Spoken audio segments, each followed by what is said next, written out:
And we are live. What's going on, everybody? Hopefully everyone has had a lovely week so far. I'm trying to get my microphone adjusted because I swear I just had this all set up and it's not agreeing with me right now, so don't mind me, guys.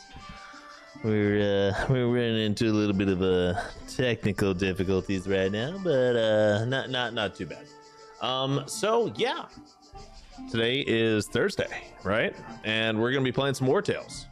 So one thing that I have been doing, and let me go ahead and just pop on into the game here.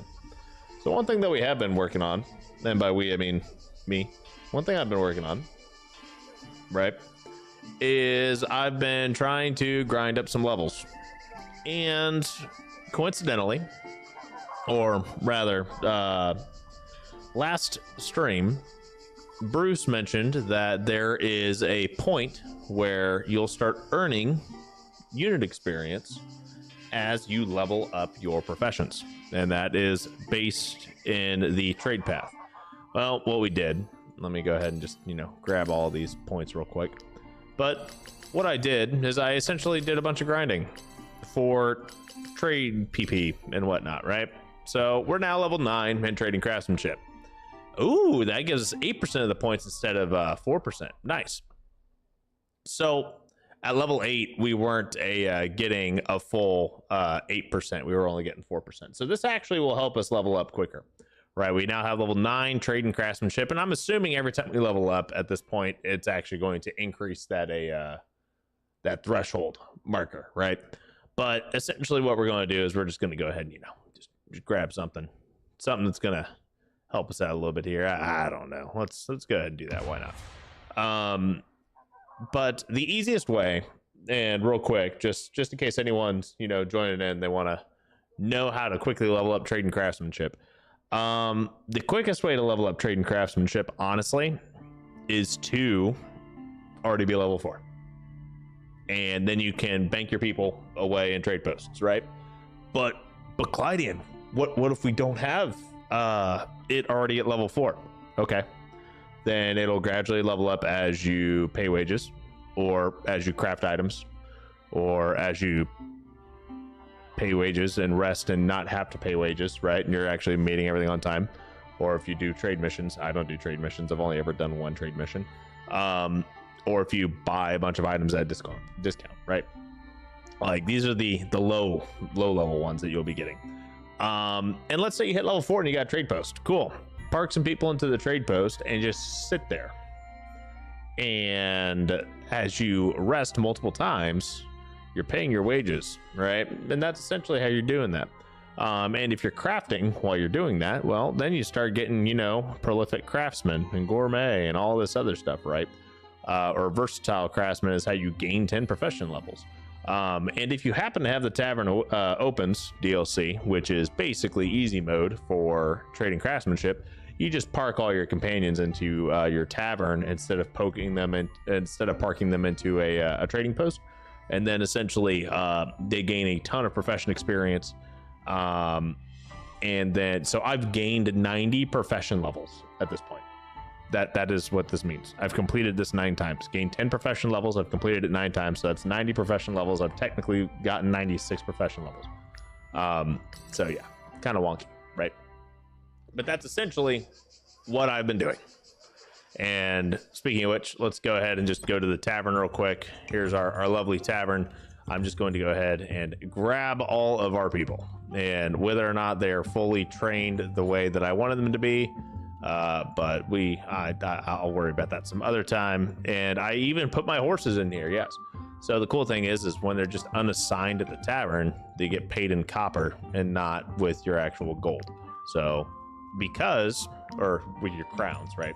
So tavern's back to being fully, stocked on people and whatnot, spare having thieves, but we don't really need any of that. I have 108,000 copper coins just from sitting here, and that's actually from after pulling out a ton of copper.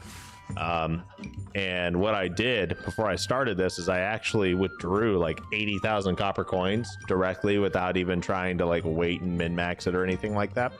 And yeah, it got a little crazy. So we've got 8,500 crowns, just chilling. We have a decent amount of wages that we have to pay and everything like that. Every couple of rests, it's not that big of a deal.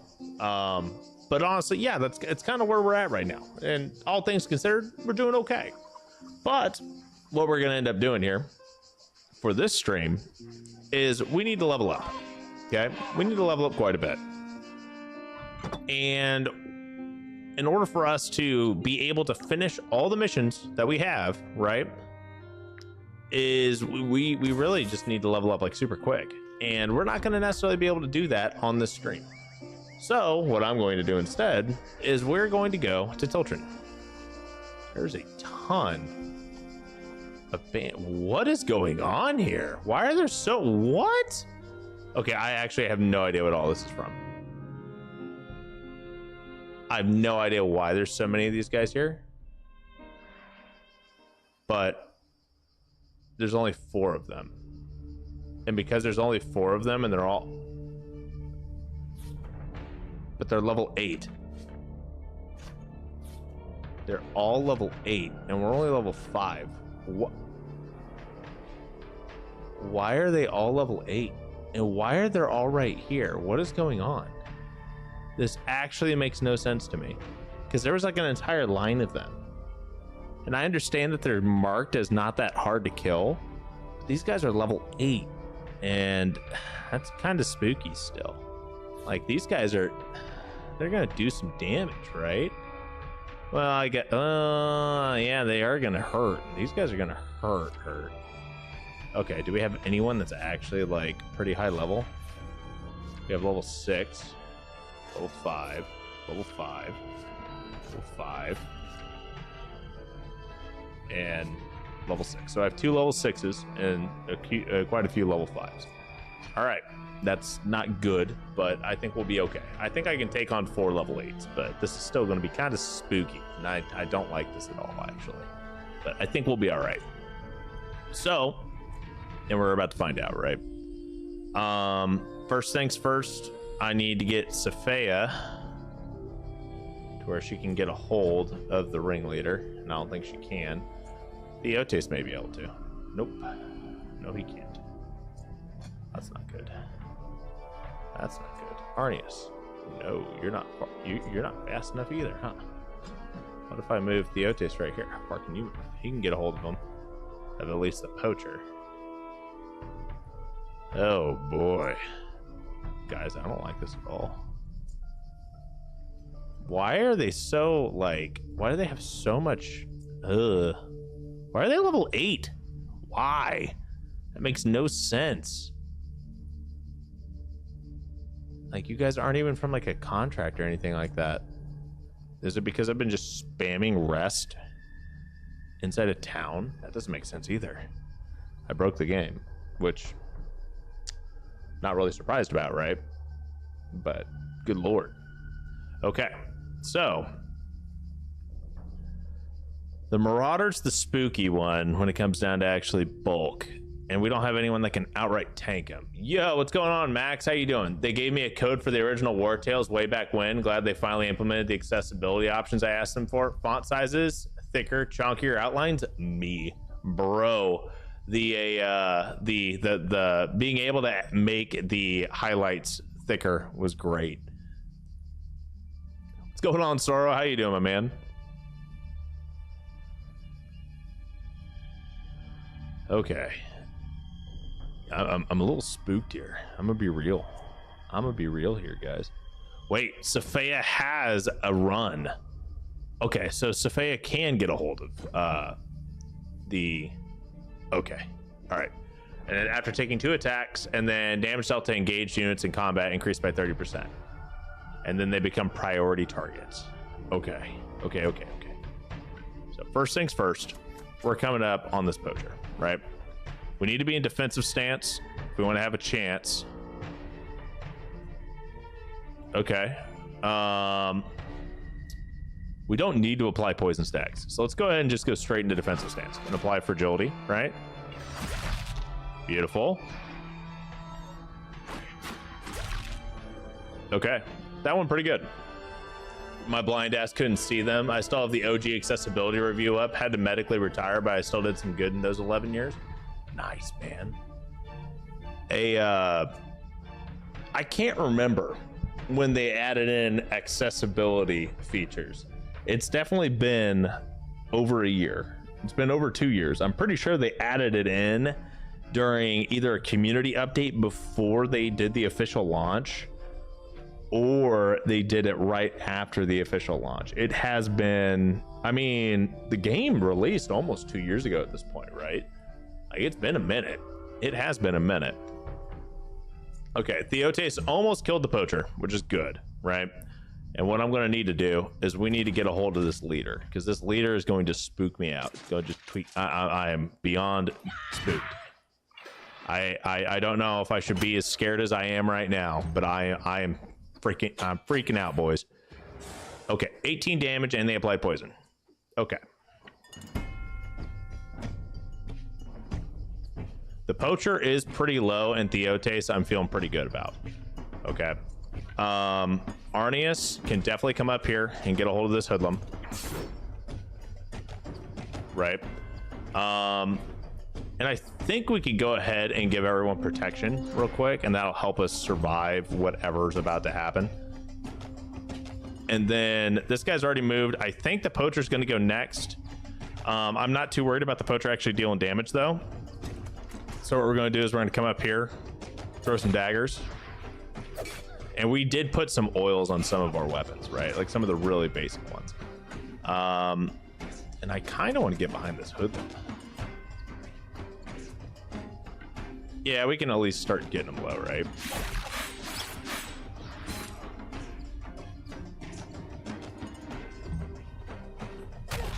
$15 damage on a crit? Oh my god. That is insane. Okay, anyway. We're gonna come up here. Nice.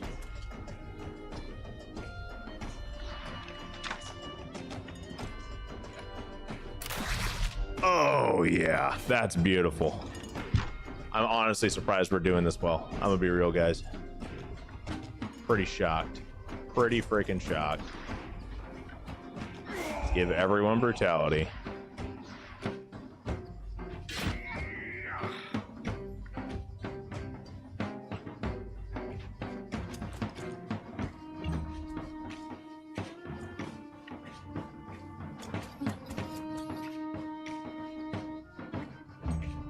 All right, see where he goes. Exactly where I figured he'd go. Okay.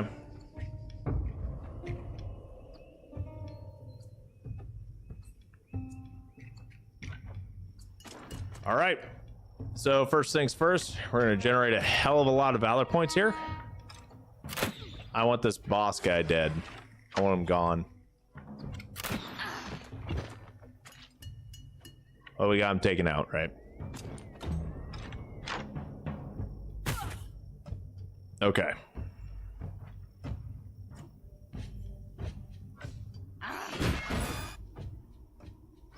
Artur, the dev, is as blind as I am.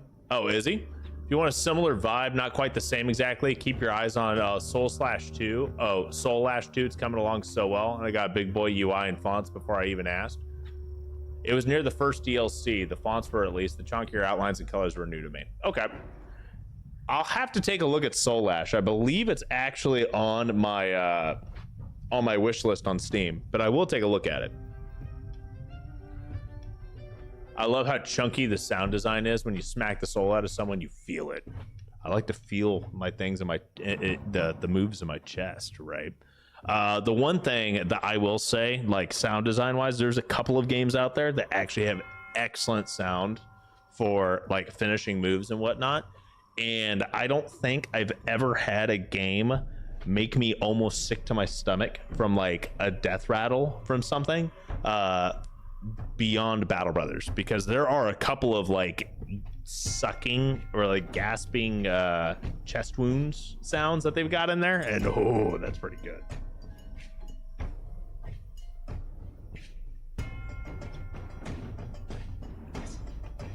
If I don't feel somewhat sick to my stomach from the sound effects in a game, I don't want it. I need to feel it. I need to feel like I've been traumatized. And only then is that good sound design. Nice. I feel like that could use a little bit more bass with like the punches and whatnot. It needs to sound like almost like more meaty. I do wish that had a little bit more of like a meat and less like high pitched wet for that finisher. But I mean, all things considered, I mean, we're talking really nitpicky, right? Like, let's be honest here. Sound design still is pretty freaking sweet. I definitely fucked up, but that's okay. This guy's still dead, right? It doesn't really matter. We're just going for style points at this point. Like I said, style points.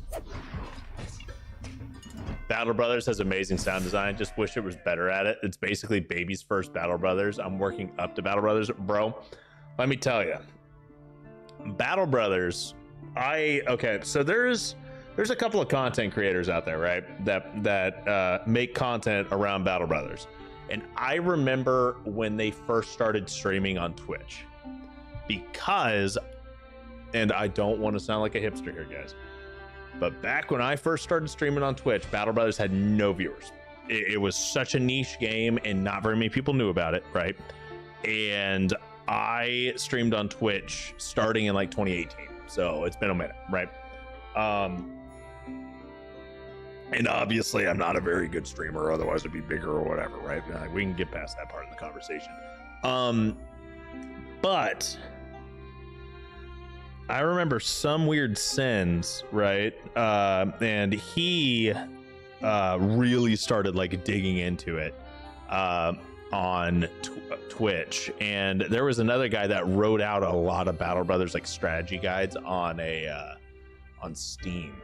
And I was super into Battle Brothers, and then they rebalanced everything while I was like taking a break from playing it, and the entire game has changed.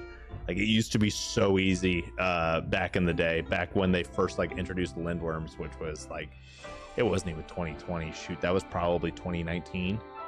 Yeah, 2019 is when they introduced like Lindworms, or maybe even earlier than that. And that was like the first video I ever uploaded on YouTube on this channel.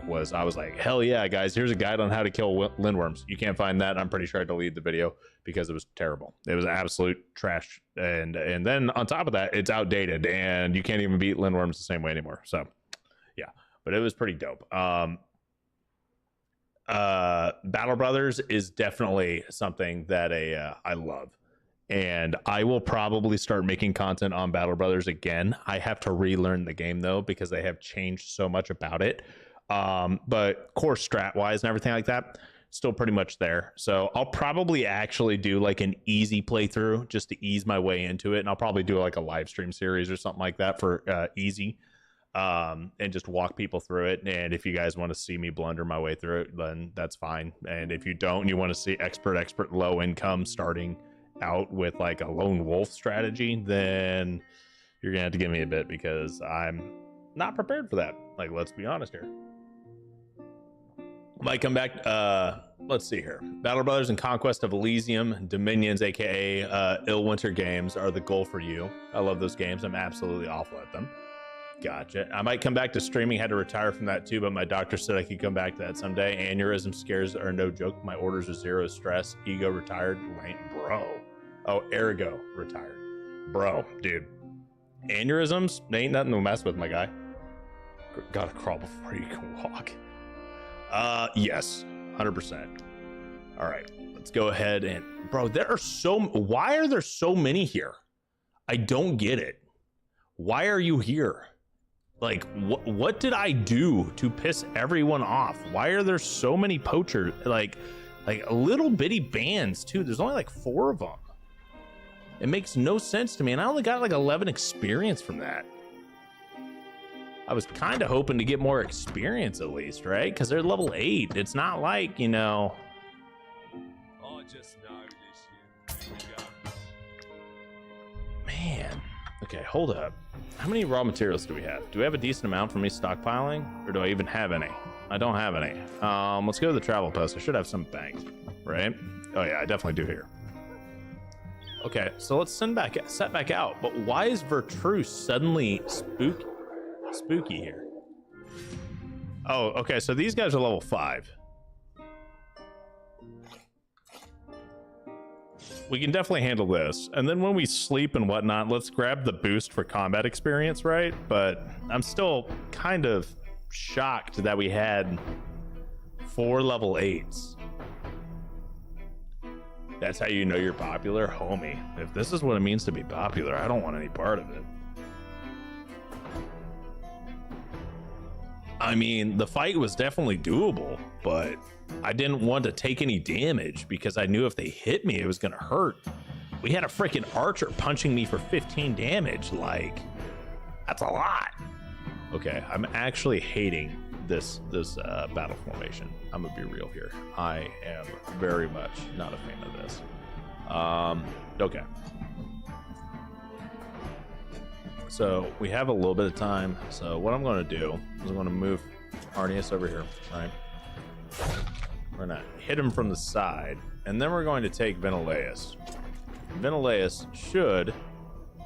Yeah, okay. So we'll get a decent amount of valid points here, right? Come up from behind. Go ahead and pop an extra reload. That's an alpha. Yeah, we should probably hit the alpha and at least get it, like... weakened a little bit, but honestly just getting at least one of these guys down, 2 of them down. Oh hell yeah. Okay, yeah, I'm not even mad about that. That's pretty solid for me. Okay, so he's gonna hit Franham and then pop a deflection, right? And now we've got basically everyone that can dogpile this alpha before. Yeah, I'm like, oh my lord. Okay, so we're gonna take Safea up here because now this wolf is no longer our primary threat, right? Because this one's already moved. It's already done its damage. This guy has not. So now what we're gonna do is dogpile him. And this is essentially the same thing that everyone and their mother does when they actually have visible turn order. We just don't. So that's what we're gonna do. I'm kind of glad I never got popular. My text speech thing wouldn't have been able to keep up, you know? Nah, man, I don't think I do. Yeah, I did have text to speech on for certain things on Twitch back in the day. And I remember I had it set super low for like a penny. And then I had to gradually keep increasing it because I had a guy that would come in and just bombard me with like one penny donations or whatever, just to use text to speech to like flame me. And then eventually I had it turned up to where it was like $1 donations, and he kept trying to do it just so he could keep trolling me. And that was fine because at that point, like, I was making, you know, like, oh yeah, he was trolling me for a bit. But I mean, this is back before, you know, there wasn't any like reels or anything like that really, and you could do, you know, stream highlights, but it wasn't really a big thing, right? So it was definitely something that was popular, but yeah, I mean, text to speech, some people can do, some people do it really well. I'm not a huge fan of it anymore because I'm just like, I don't really need, like, streaming isn't my profession, right? And making content isn't my actual profession. I just I enjoy doing it as a hobby. So that's just kind of why I'm here and, you know, living the dream a bit there. Give me that attack opportunity. Hell yeah. All right. Franham. We're going to be able to... Yeah, we're going to be able to do a little bit of damage there. But let's come up from the side. And that's going to be a guaranteed kill whenever it hits. But I don't want to necessarily hit it quite yet. I just want to... Okay, boom. Easy peasy. What is brave? Why is everyone brave?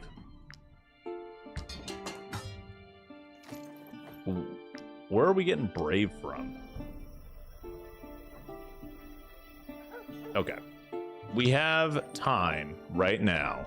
You come here. You go over here. I just have these freaking people all over the place right now.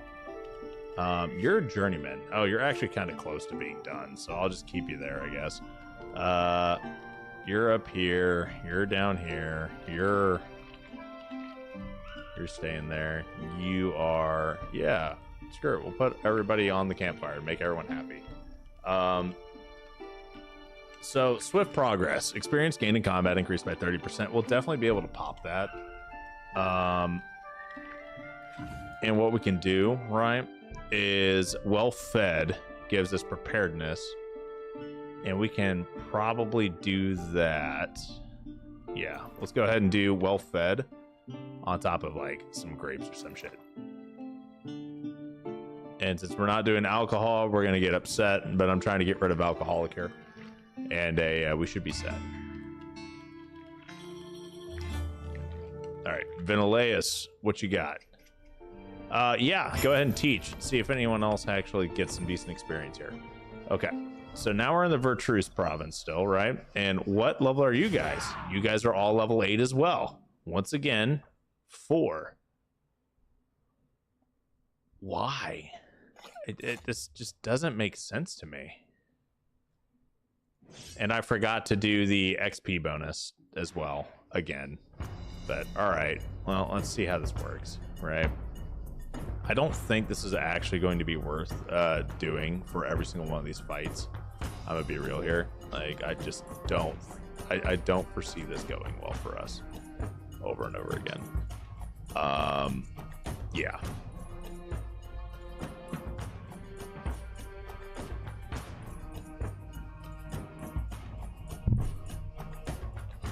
Okay. We have a marauder. It's just literally the exact same format that we were on the last fight, where we burned a ton of our valor points. How far can we aim if we were to move from here to like here? Okay, we don't have the movement, or we don't have the ability to really aim, right?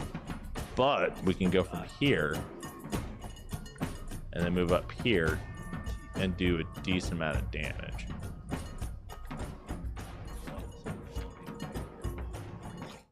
Okay. Let's see here. I need to get Saphea up here and basically get the leader locked down. That's essentially our #1 priority, right? And because it's our #1 priority, we're going to burn our valor points on that initially. Now, unfortunately, me doing it like that kind of foobarred my follow-up plan quite a bit. So now I got to figure out how exactly I'm going to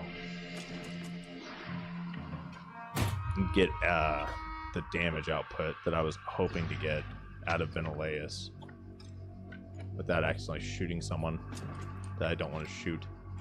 Like, ugh. And I'm actually not even close enough to hit the Marauder. That's so upsetting.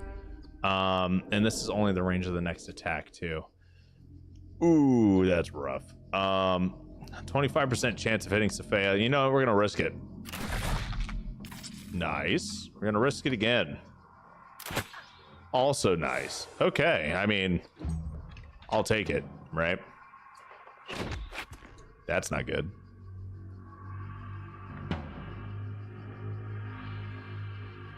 How far can you move? Far enough. That is actually really not good. This guy is 43, right? How far can we move here?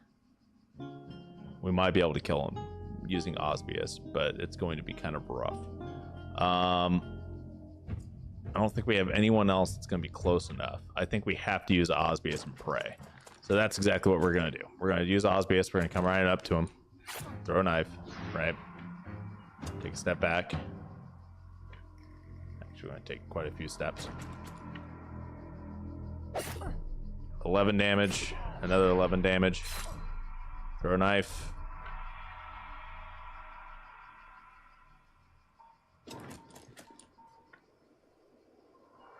Okay.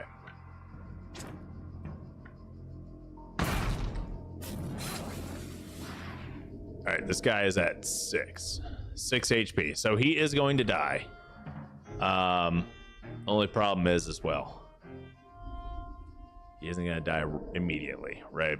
That's kind of our issue. So we're going to move Osbius way out here and wait. Now, I think Franham can get up here and actually get a hold of him. Yeah, he can. Cool. That's what he's going to do. Nice. And now we triggered Glorious. Each time one of your units kills an enemy, they deal extra damage for the duration of the fight. Stackable. Where am I getting Brave from? Is this new? Why is Brave a thing? This has got to be from a... Oh, I know what it's from. Okay, that makes sense. It's from a because I'm now at the point where I'm getting a essentially bonus modifiers, right? From Path of Power and Glory, and that's where Brave's coming from. I can feel it. I can feel that that's where Brave's coming from. I could be wrong, but I doubt it. Okay. And we'll just, you know, be prepared for that. Start slowly moving Arnius up here. This guy's going to go ahead and use Enhanced Precision. He didn't get the crit off. That's okay. So we're still good here. And now we're going to have a bit of fun. Hopefully.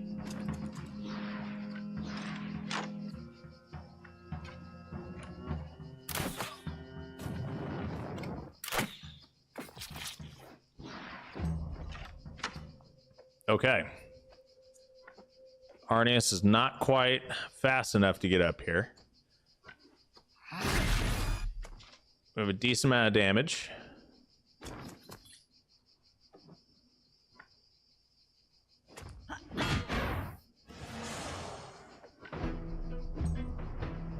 Okay, this guy's gonna just punch us, which is fine.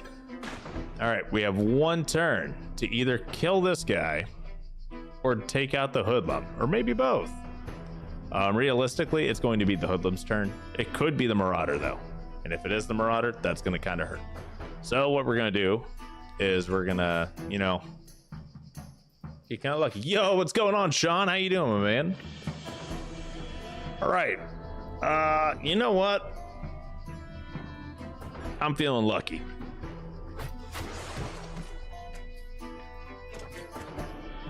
And I was wrong. I was definitely wrong. Very wrong. Very, very wrong. All right, where are you going? You hitting Safea again? Okay, that's fine. That's actually more beneficial for him to engage Safea instead of us engaging him, believe it or not. And the reason behind that is because of this little bonus up here. So since Safea was not engaged when he did the damage, he didn't get the bonus of 30% damage boost.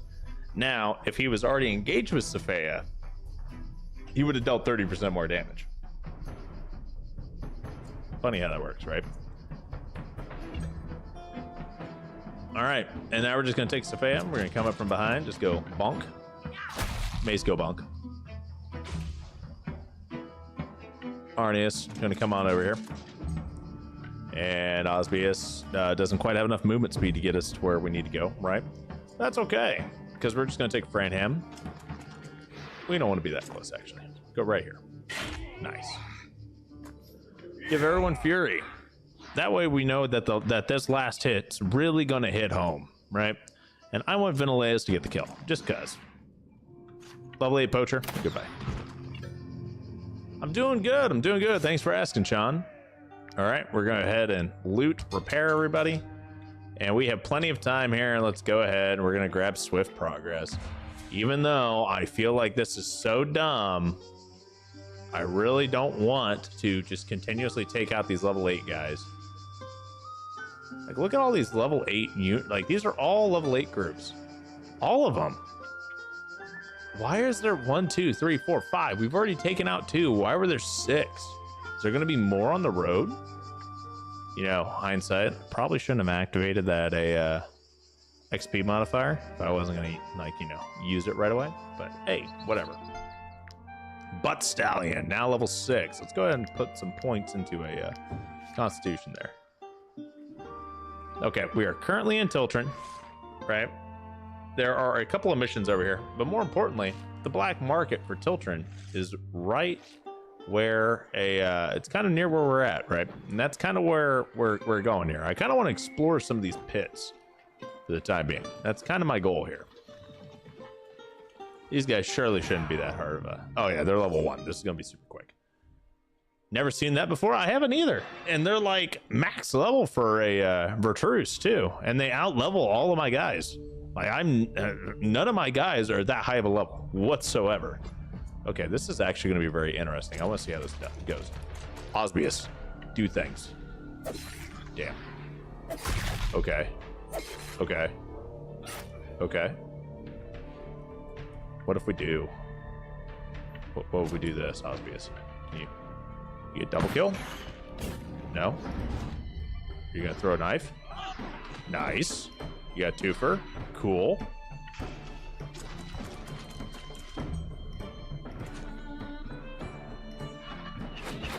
I feel kind of bad. I'm not gonna lie. Probably. Like, I definitely feel like that was a little bit on the overkill side, but that's okay because these guys are like level 2 or level 1. It's okay to just bully them, right?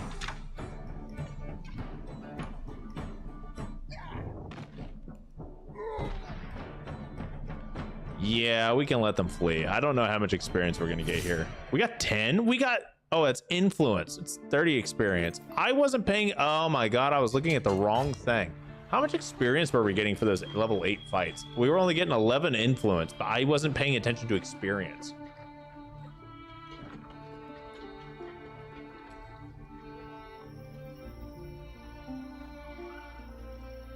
I was reading that entirely wrong because I don't know how to read. I don't have sorrow in my ear reading everything out loud to me. And let me tell you, it kind of hurts. It kind of hurts my feelings a little bit. So we're going to try to fight this real quick. They're level 8. Now, let's keep in mind how much experience we actually get from this, right? There's just 4 of them. We got the poacher, the marauder, the leader, and the hoodlum. And we just need to beat the shit out of them. That is what we're going. That is what we are here for. I am 100% here for it. Theotes, beautiful, nice. So Sophia, we're gonna come on up here, right? Get right on up here. We're just gonna bonk. Beautiful, nice. Love it. Theotes, we're gonna come on up here. We're already in offensive stance. Get a hold of them. Get that extra damage in there. Nice. Oh shit, we attacked the hoodlum and not the leader. Oops. Okay, well. Win some, you lose some, right? Well, we're about to see how this is gonna go. Yeah. This was a little bit of an oopsie-whoopsie right there. But you know what? I'm here for it. I think we'll still be okay. Just gonna hurt a little bit. Everything's fine. 33 XP went back to the last fight. So 33 XP versus 30 XP. 30 XP for a level 1 fight and then 33 for a level 8. Are you freaking kidding me? Bro, why am I in Virtus? I can power level off of level 1 fights. What are we doing? You know what? We're gonna do some experimenting in this stream. We're doing a little. We're gonna learn some things. Okay. I don't know about you guys, but I like to learn sometimes. This is painful. Yeah, I'm just getting like dominated here. These guys do damage. They kind of hurt. That's a terrible idea. We're doing it. Don't recommend, but we're doing it anyway. Oh no. Ooh. Ooh, this has definitely not been one of my best moments. Oh no. Okay. All right. Then we're just gonna go ahead and reload. I'm just gonna get a couple kills here. All right. This is definitely not one of my best strategical moments by any means. Yeah. And then what we're gonna do is we're gonna run up here, and then we're going to scream really loudly. And then we're going to run right over here. And we're just going to stab this guy really hard. Beautiful. 10 out of 10.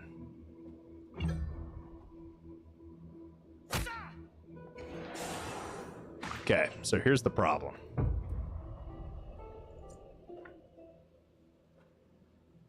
I have one very, very big problem here.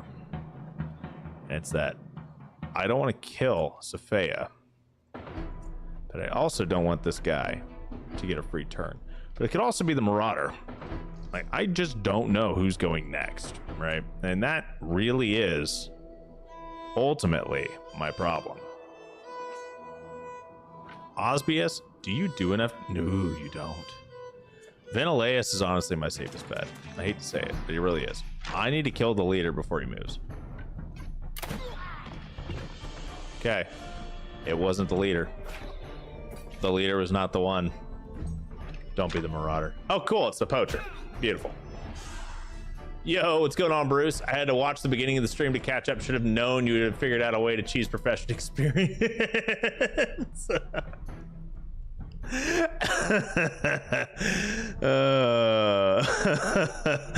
Oh no. Hey man, I haven't even leveled up. Like, I haven't even cheesed everybody else. I just figured out a way to make it to where you can, you know, get all of your profession experience.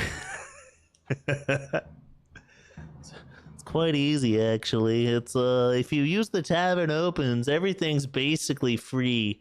It's very, very simple. Man, I kind of want to kill him, but I also kind of just don't. I want the Marauder to get turned around, though. 100%. I need you to face me this way. Please and thank you. Right? And then I'm going to pop deflection and encouragement. And this guy's not going to do any damage. He's going to go bang. Nothing. He took more damage from the dots than anything. And then we're going to go bonk, and then we're going to walk away.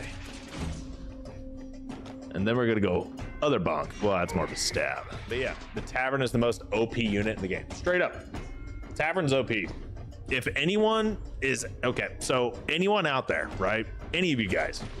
If any of you guys have any issues whatsoever with economy in your mercenary simulation games, okay? Or if you think the economy in Wartales is hard, all you have to do is get the Tavern Opens DLC and just toss some people in there, right? And it will self-manage itself. Just set the menu and go play the game normally. Every 3 rests, come back to the tavern and withdraw twice out of the tavern. It will get you, on average, 192 crowns every 3 rests, which coincides with how often you pay people. Okay? If you absolutely need more money than 192 crowns every rest, you can put all of your units into the tavern and then stockpile money up while you're out doing stuff.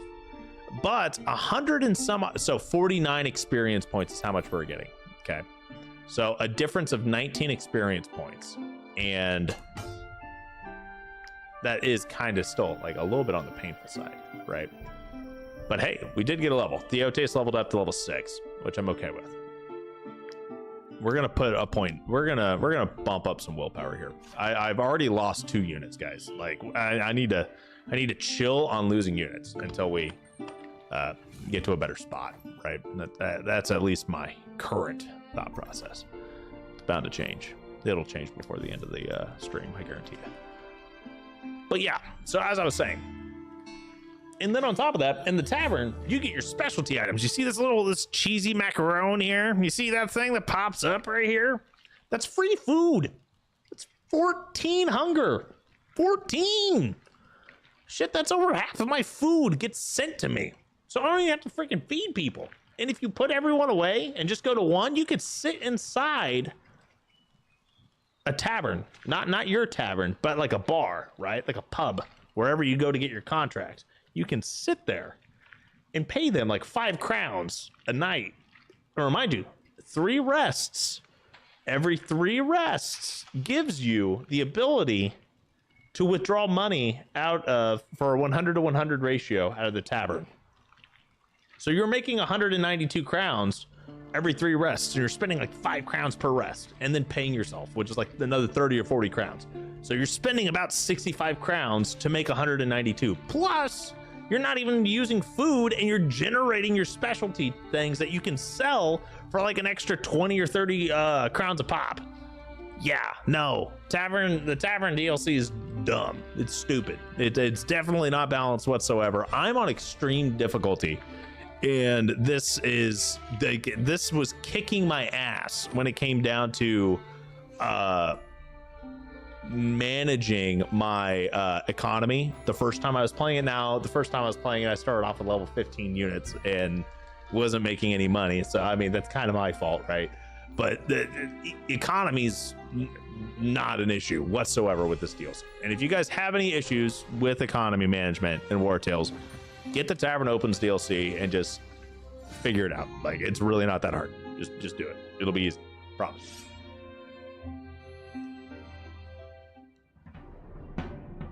Oh, I put the EXP buff on after the fight. Got it. Doesn't willpower also increase a unit's stat like crit damage or crit hit? So yes, willpower will increase your critical hit chance at a multiplier of, well, it's an exponential multiplier. So basically, willpower up to a specific amount will give you an extra critical hit chance. Okay, and I think when willpower is at 15, it gives you essentially 2. And I can do the math real quick. Let me pull out a handy dandy calculator. And I don't know, I don't know if my computer calculator is smart enough to do this. So let me pull out a. Can I swap this? Yeah, scientific calculator. We are going to do 15 because 15 is the soft cap, right? 15, not times, but 15 to the power of 0.6. That's not right. That's not right at all. I have to look at my math again. I'm trying. I could have swore I had it memorized. I don't have it memorized. Let me double check here. I'm gonna be deep diving into some old files real quick, guys. Just bear with me here. I have to. This is gonna drive me up a fucking wall. We're going on a side quest here. Going on a side quest. Gotta go find my old files from when I used to do all this number crunching. Where's my Google Docs? Where's my Google Docs? All my stuff. Is it this one? No, it's this one. If you guys can't tell, this is what it looks like when I have to actually read from a distance because I'm nearsighted as fuck. Wow, I haven't seen these charts in a minute. Everything's so bright. Okay, so yes, it looks like well, that's the damage. I don't want damage. I want to see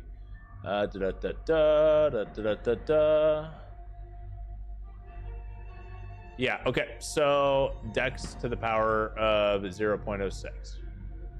And I actually think that is what it is for willpower as well. I think willpower's critical hit modifier is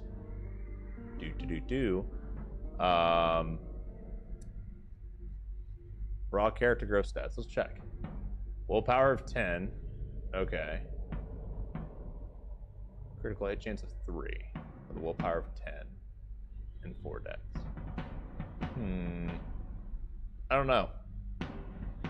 I'd have to look into it, but I'm fairly confident it is willpower to the power of a 0.6. And yeah, guys, I know I'm all over the place right now. Give me 2 seconds. I gotta get reoriented. Yeah, Bruce sent me off on another side quest. All right, guys, we're back. I think I unlocked Pandora's box, but I do like to know the math behind things. So basically, All right. So Wartales, as well as shit, what's the other really popular game that I like a lot? Northgard. So basically everything that Shiro Games publishes is not coded in a standard coding language. It's coded in their own thing. I think it starts with an H. I can't even remember what the language is. I want to say it's like it's not like a, I don't freaking know. I don't feel like digging for it. But basically it's weird, right? It's not like standard C++ or C# or anything like that. And the math behind all of our stats is actually hard coded into the game. So the factor, so real quick, we'll let me pull up an in-game example. Where's my boy Osby here? So here's the thing. Dexterity increases your skill damage for dexterity attacks, right? And it increases your critical hit chance. Well, the factor in which it increases your critical hit chance is taking your dexterity stat and multiplying it, not multiplying it, sorry, misspoke. Taking it to the power of 0.6. So anything to the first power is equivalent to itself, right? Anything to the 0 power is 1, right? That's like math, okay? To the 0.6 power is like, it gives you diminishing returns, okay? So the most amount of a stat you'll get, like, well, you'll get more critical hit chance per dexterity point the lower your dex is. But if you have like 400 dexterity, you're not going to be getting that much by increasing your dexterity by 1 or 2. Your dexterity is not going to increase your critical hit chance that much at that point. But going from, 4 to 10 and increasing it by 6 is going to give you a lot more critical hit chance than adding, 6 to 60, right? That's kind of how this works. That's the diminishing returns. Your dexterity to critical hit ratio starts to go down. It's the same thing for willpower, okay? And the thing is willpower is capped at 15, so we don't get to see the diminishing returns as much. And at 15, okay, and I was nervous here because my math didn't check out right, but I am correct. I'm 90% sure I am, at least. That 15 to the power of 0.6, okay, and I'm gonna attempt to do this real quick, is about 5. See if that's clear. That is about as blurry can get, and I don't think it's gonna get any clearer unless I back it up because my camera's not focused and my camera doesn't have autofocus. So trust me, bro, it's 5.077 and a bunch of other numbers, but Wartales rounds. So we're talking 5 flat. So this should, in theory, with 12 willpower, give you 5 critical hit chance, okay? Now, we also have pumped points into critical hit on our level ups. And we can actually like prove all of this by stripping all the armor off out of this after this combat. By stripping the armor and the weapon, okay? So weapon gives us 9 dex, which would increase our critical hit chance.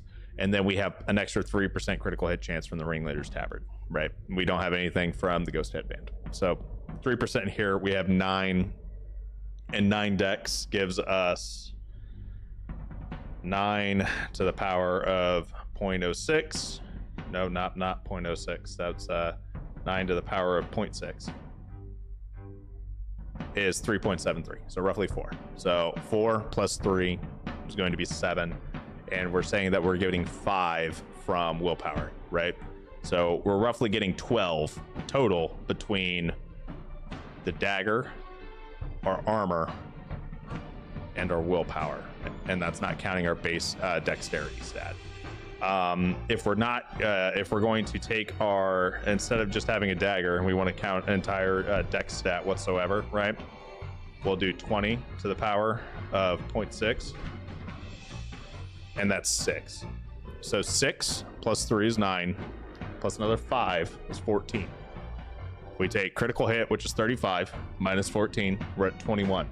So if we go to our aptitude points, if Osbius levels up and critical hit is at 21, then that's how we know we're right.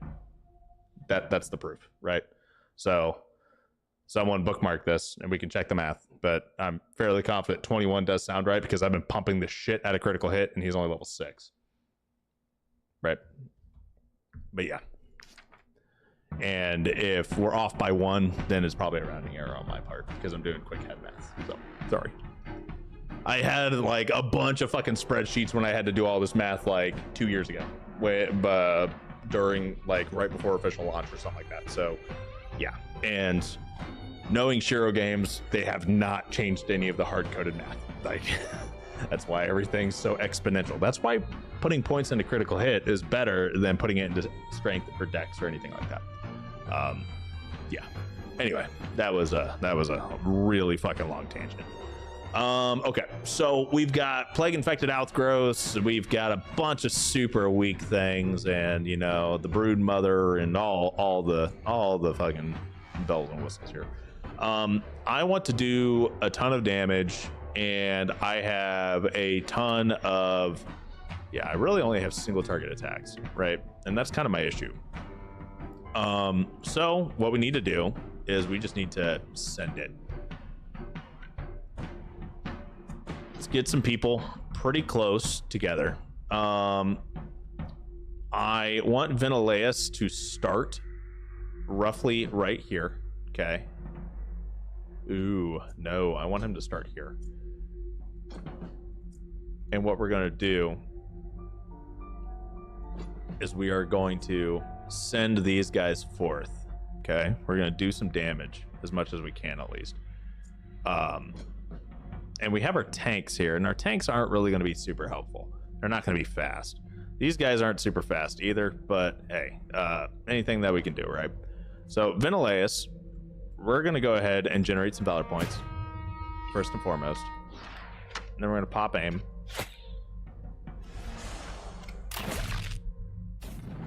And now that's burning, and that's gone.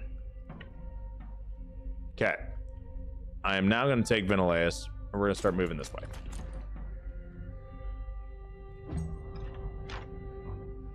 We don't need a lot of these to happen, right? We don't need to get a lot of this stuff. We just want to at least get a decent amount of it.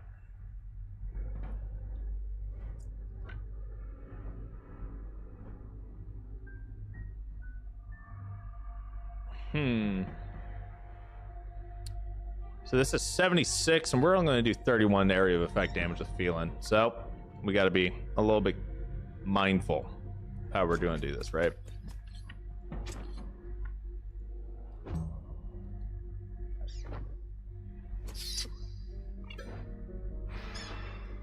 Now, mind you, we do out-level most of these guys, but it doesn't mean that we're not that we're completely out of the weeds.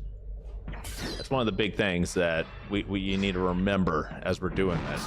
Is yes, this is technically like a level 1 area, and we're like level 6, but we don't like. We can still get swarmed down with fever. We can still get kind of foobarred here. And that's something to kind of be, you know, at least mindful of. All right, we'll do some damage. Get that kill in. We're gonna wait there. All right. Now, we're not in defensive stance yet. Okay. I should have gone to defensive stance though, because honestly, I don't want to waste valor point just to kill a single rat if I can help it.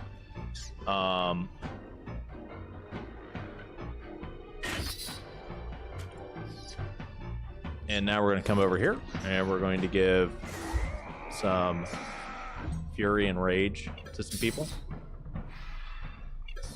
And I think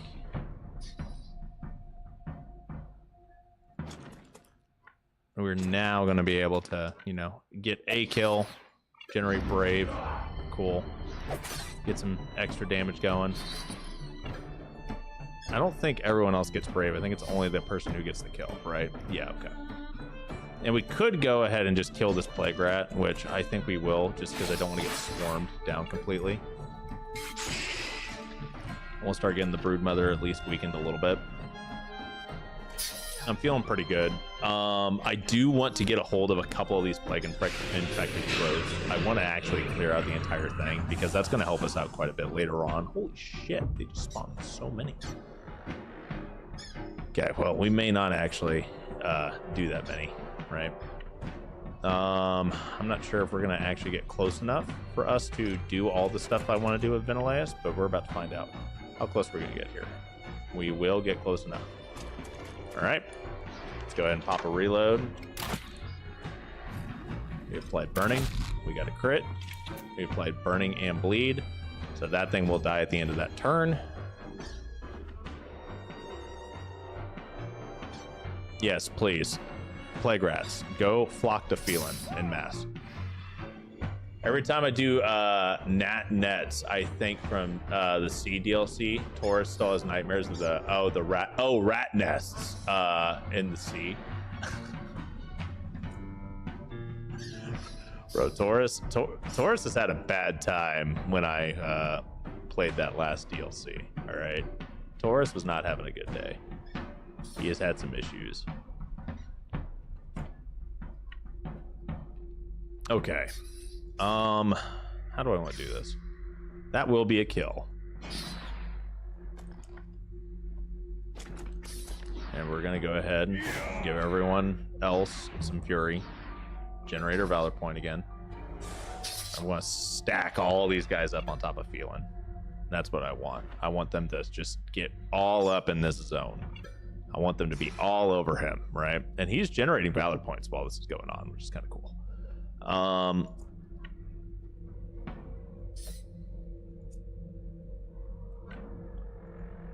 Go for a kill here. And we're actually going to go ahead and get this one off of him, off of Theotes, right? That'll generate a valor point. Now Theotes is in attack stance. We can actually send him in here.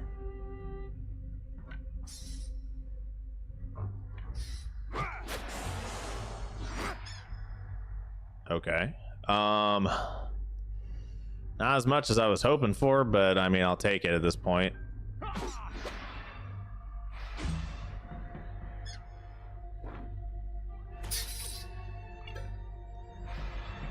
You were so gutted when Taurus died.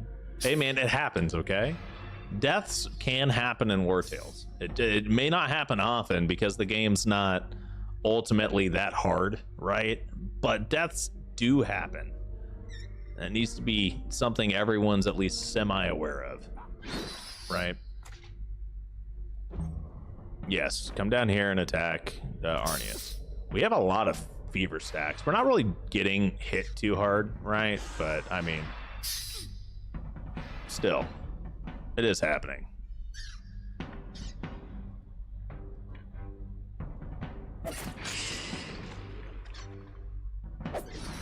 Nice. Okay.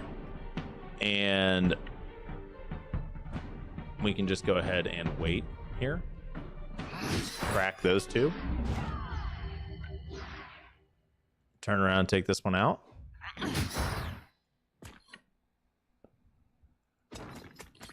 Really quick like, and then just go bam. So now we know next turn we can kill the broodmother and end the fight wherever we want. We'll just see where all these rats spawn. We have several right here, actually. I have no idea how much experience we're going to get here. So, and we destroyed one of the nests, right? And we've got one way down here. We got this one we can take out. And we have another one right here that we can kind of go for. So what I'm thinking, right, is we come here.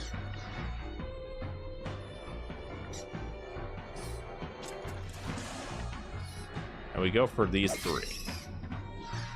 I didn't use Fury, so it didn't increase my damage output. I am a buffoon. That was the misplay of the century right there.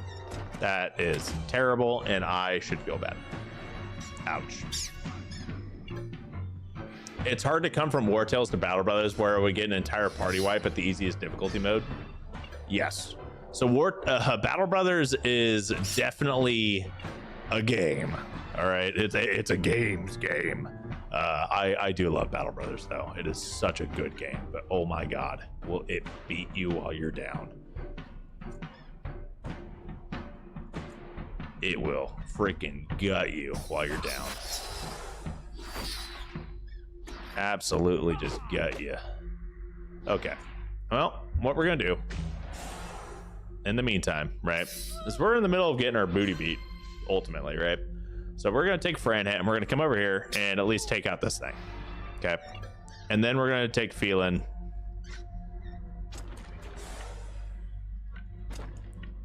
Now, Battle Brothers is designed to where you're able to recover from any full party, from any like losing any single unit, and even losing multiple units. You should be able to come back from it, but a lot of the times it's just easier to just start over.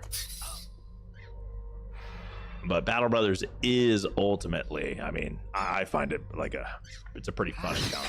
All right, cool. Maybe we just take care of all that. Brood Mother's dead. The rest of them run away in panic, and easy peasy. We got 27 experience, arguably not freaking worth it, but we'll take everything. We're gonna repair all the damage. No one actually got hurt, so that was kind of cool. Now we have another quest right here, right? And we'll take this guy out. This little groupie group. And I do have an idea for an experiment. So, and our experiment that we're going to do is going to happen once we hit the Strom cap, after we do some missions in, well, honestly, we may have to go to Marheim, but I have an idea on potentially cheesing the game.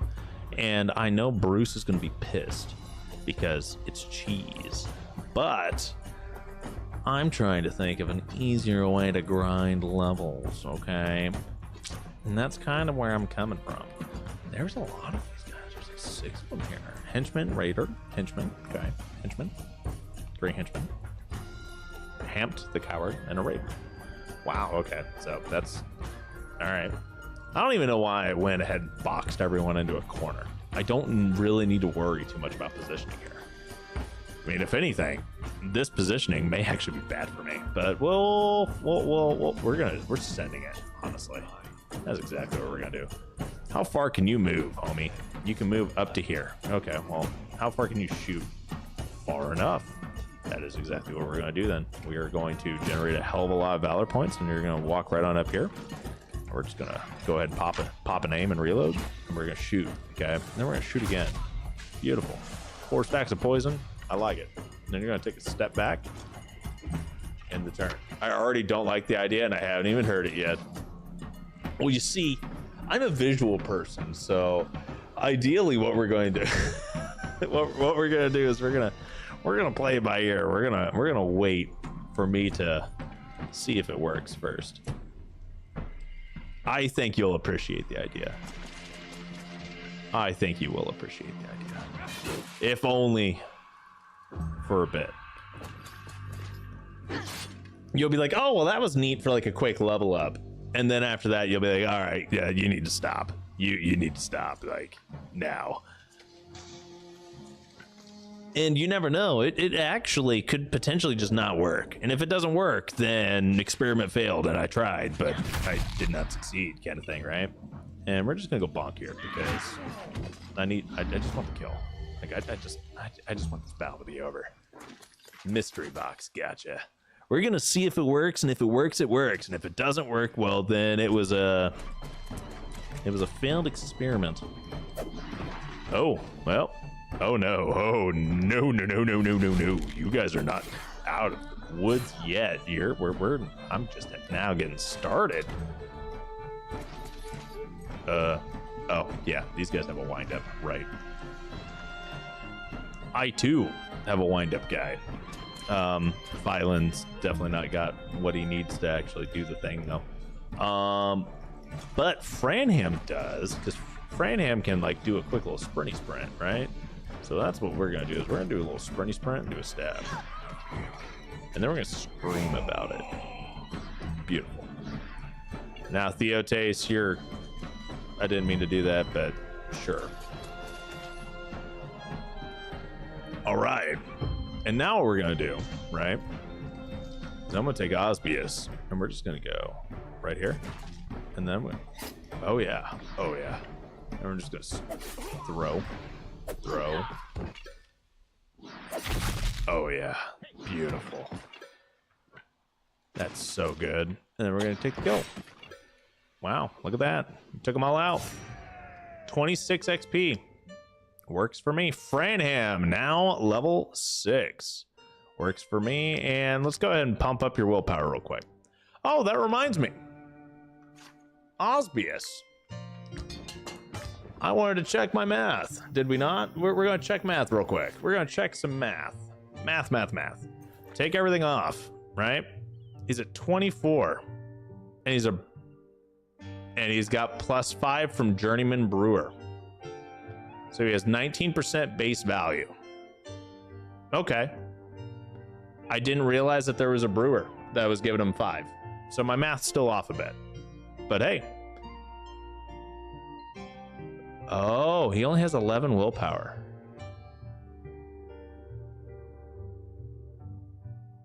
He has oh. You get a bonus. Okay, and 24. And 24 gave him 1 more willpower and 3 more critical hit. And the 1 willpower from 12 gives him 1 more. Okay, that makes sense. So, yeah, we got 20 dexterity, which gives us 6, essentially, right? Because the knife with 9, okay. 9 takes us from 35 to 28, because that goes from, yeah, that's +9. So it's technically +10 because dexterity is getting rounded up from 10, but this is only showing +9. Oh, +1 from lively. Got it. So we're getting essentially 10. And 20 is giving us 6, right? Okay. So math is math, and there's a ton of added variables here.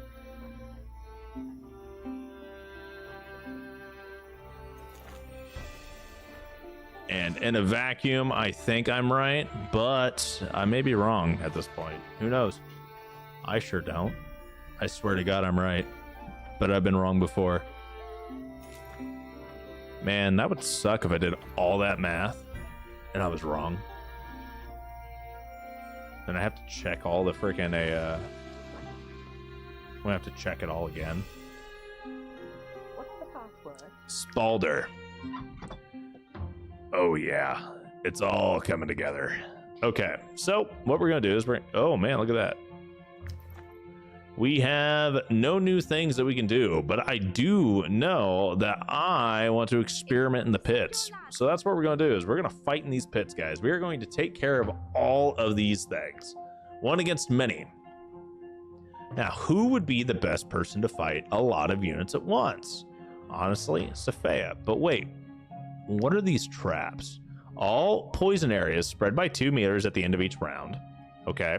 And then overcome 10 enemy units with a single unit. Okay. And then the horde. And then at the end of each round, if fewer than 3 units have been knocked out of the fight this round, 2 plague-ridden join the fray. So one against many is what we're going to do. And we will do... I don't know how I want to do this, but we're going to try, honestly, Phelan, maybe? I think Phelan could work. He's got some AoEs, right? This could work. It could go terrible. We'll find out. Oh, we got plague rats and plague ridden and stunners. I watched the original Wartales stat video and I've noticed a huge damage output since prioritizing crit sense. Well, I know that crit is technically the best stat. I do know that much. Okay, why are you guys purple? Why are you purple? Oh,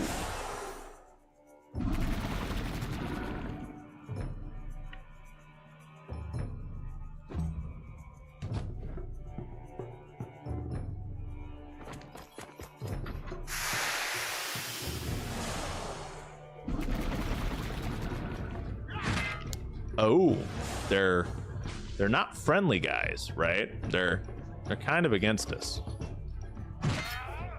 Ouch, that hurt. So they're allies, but they're not. It's just we have a three-way fight. That's essentially what this is.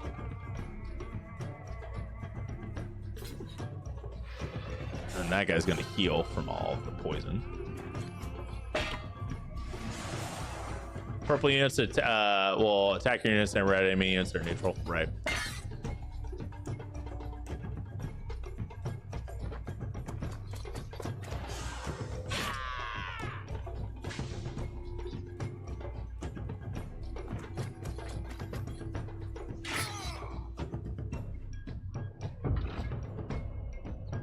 A new round is starting. Okay. Well, I'll walk over here. I'll walk back. Rid of the traps.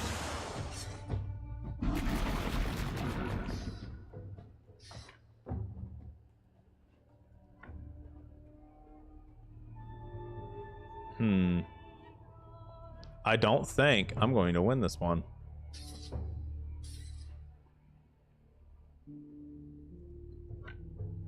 I don't think I will. I think I'm about to get my ass beat.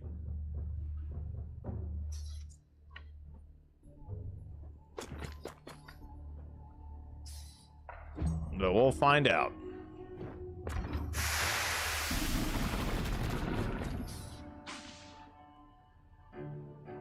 When I did this fight, it was let everyone get poisoned. I had just one unit run away. Lack of movement made it that hard. Nice.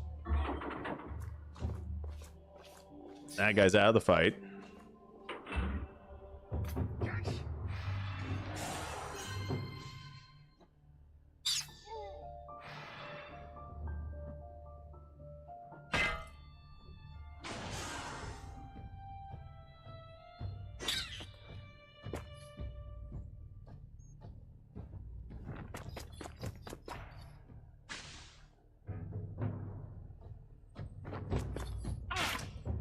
Rip.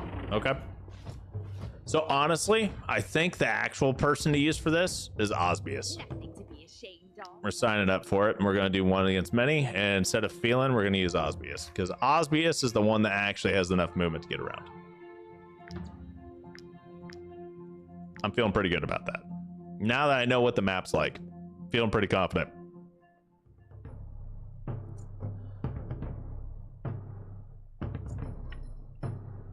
So first and foremost, I'm gonna come right on up here.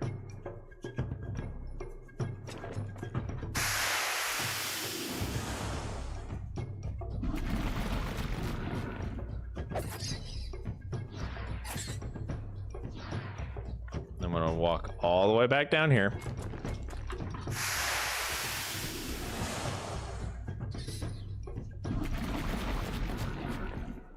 All right. And now we are going to walk right on over here.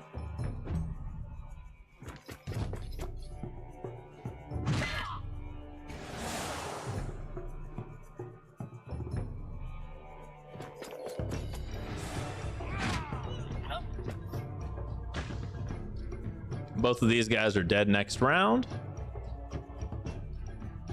Leg rat's chilling.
Then we're gonna move right on up here. We're gonna wait.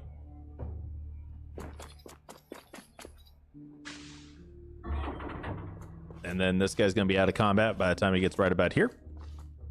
This guy can probably reach me. We'll see how this goes. But all in all, I'm feeling fairly confident. I kind of want to get some of these guys, like, double or triple affected and poison, right?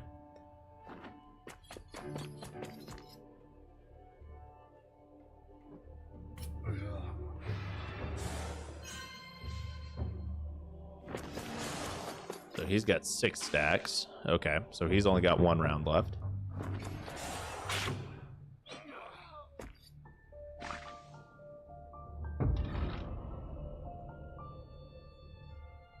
Okay. Now, most of these guys aren't actually going to be able to get to me. Right? So what I kind of need to do is I just need to come up here and hide. Like right around here. And we're just going to wait. Like that guy's done, basically. I want them to wait right here. Oh yeah, that's beautiful. Do it again. No, this guy's gone. And this guy's probably going to end right around here.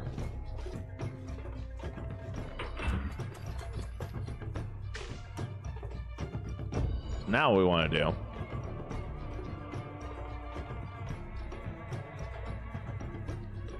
Come right on up here.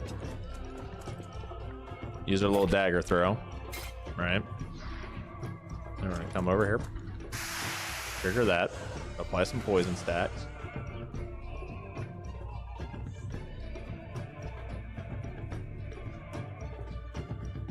Only 2 poison stacks, right? So that's not all that bad. This guy's gone.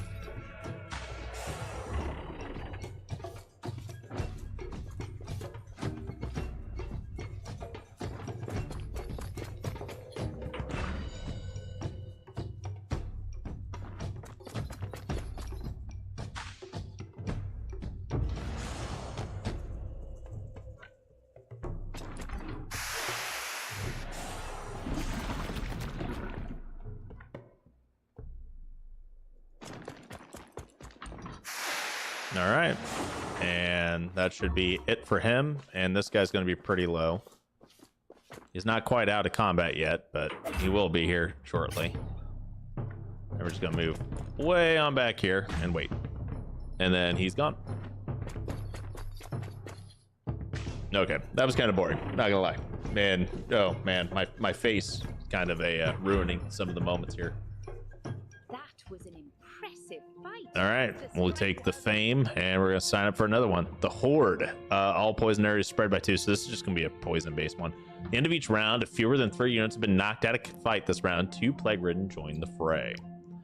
Okay, we'll keep Osbius. Let's do Osbius, Venileus, right?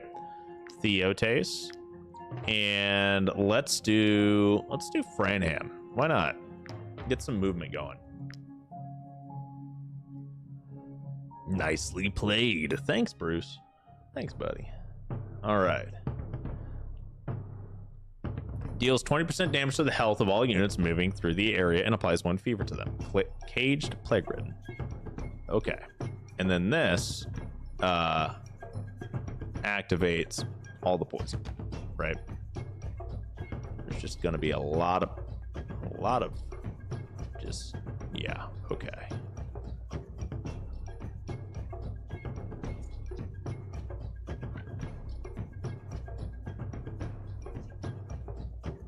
Well, I definitely have an idea of how I want to do this. To an extent, at least, right?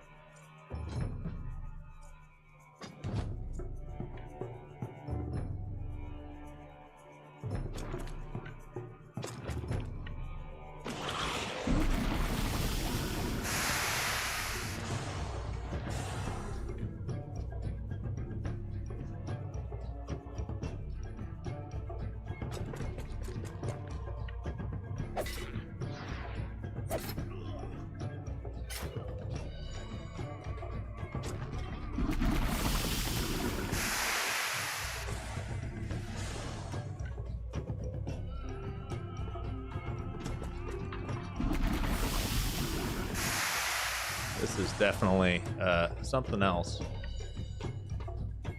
tell you what. Yeah, okay. That was fun. And now I'm just gonna come on over here, and Osmosis is probably gonna get knocked out after that, but see how it goes. Oh shit. Okay. He's got the grappling hook. All right.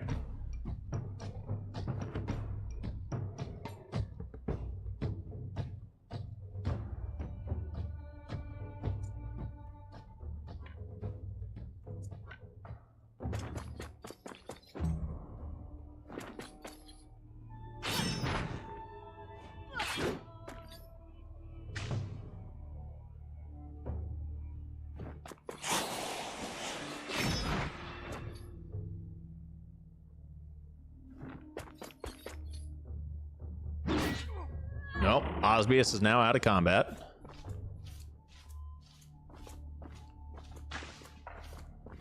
God, these guys are all so low.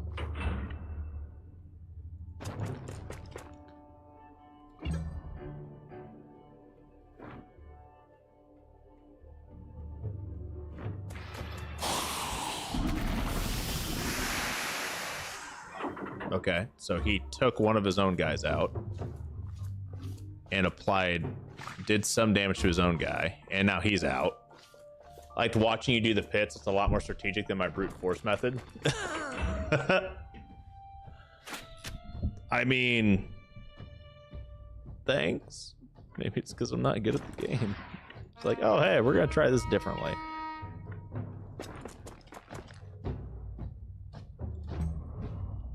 Okay, well, we've at least taken out 3 units, right? Oh, that was cool. What kind of bow is that? It's like a piercing bow. It's kind of neat. This guy's on fire.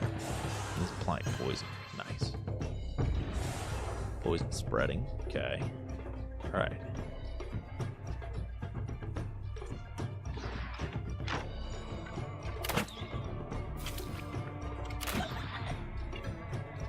Beautiful. Come on back here. We're gonna wait.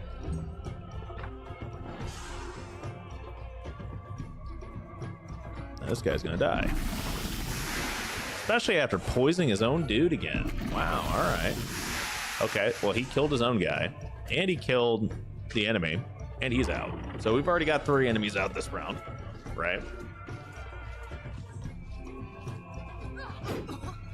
We got actually a lot of enemies out this round.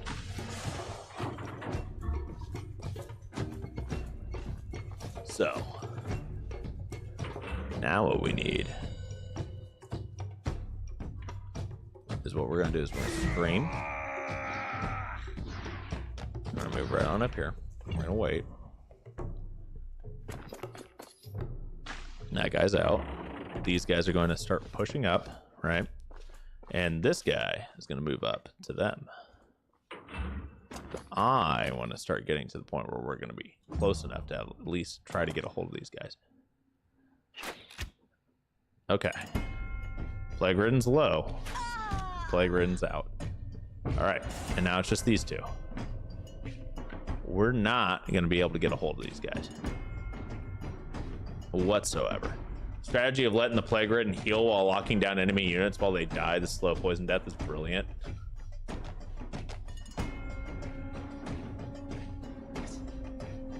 Okay.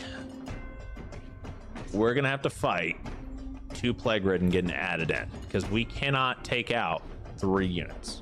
Like, we're not even going to get the chance. So what we're going to do is we're going to get the Wartales prepped down here. Next, we're going to move Wartales first. Okay.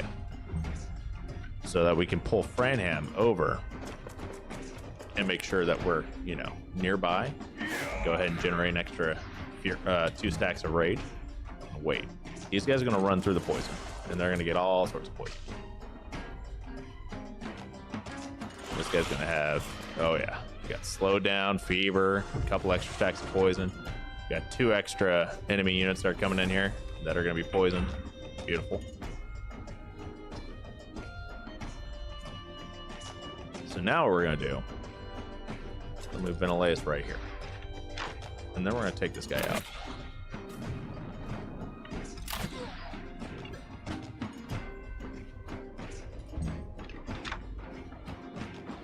This one's going to knock him down to where he's in the middle of the poison. Okay. This guy's going to go trigger a poison trap. I can feel it. I don't know if I want him to. So what I'm going to do, I'm going to take Franham up here, right? I'm going to shove him into the poison further. Then we're going to trigger it. Apply poison and slow down to him. That's how we're going to do that. We're going to wait. He may shoot us. That's okay. I'm fine with that. That's exactly what I want, actually.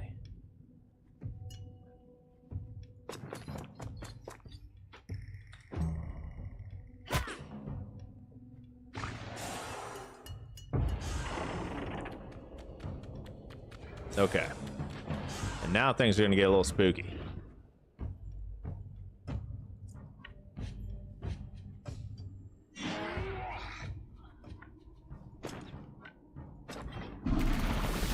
This guy's down. So we've taken out 2. Right?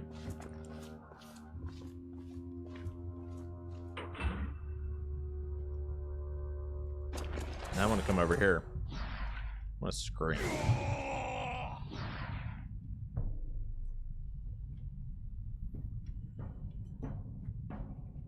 Now we're going to wait.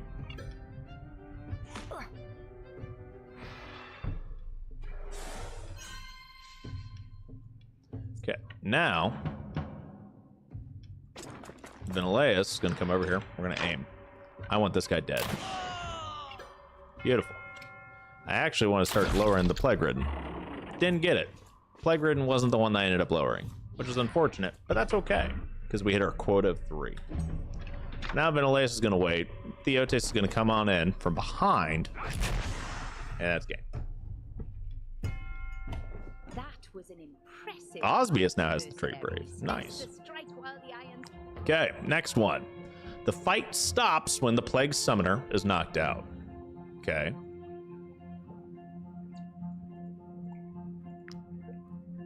So we have Vinaleus, Osbius, and Theotes.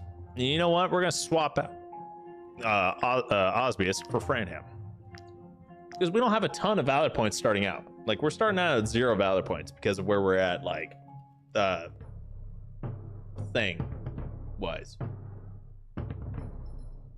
Valor point-wise. Yeah. Yeah. So, we need to take out the Summoner, right? And we don't have a direct way of getting a hold of him. There's a gate here, but how's the gate open? The gate opens from the flagstone over here, which also, coincidentally, triggers all the traps. Does this flagstone open that gate? No, it does not. This flagstone opens this gate and closes this gate. This gate needs to be opened, right? But that gate, oh my god, this is going to be fun. All right, so we have a couple of Plague Ridden. We have 3 Plague Ridden that we are outright facing as of right now. What we're going to do is we need to make sure that we are... Ooh, this is not going to be a fun fight, is it? Okay, Vinaleus, how far can you move? You can move far enough to at least generate 2 valor points and get a kill on one of the Plague Ridden, which is probably going to be our best bet. And then we have to hope to God that that one of these guys is the one that actually goes next, and not either of these 2. That's exactly what we're going to hope. We're going to hope.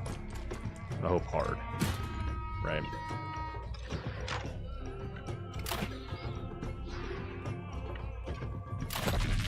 Oh man, dude, got so close. Take him out. Nice.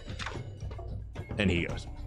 That's unfortunate. Oh, cool. That worked out really well for us. Okay. Generating valor points. They're gonna scream at us. Right? He's gonna scream. I have no idea what this summoner's gonna do.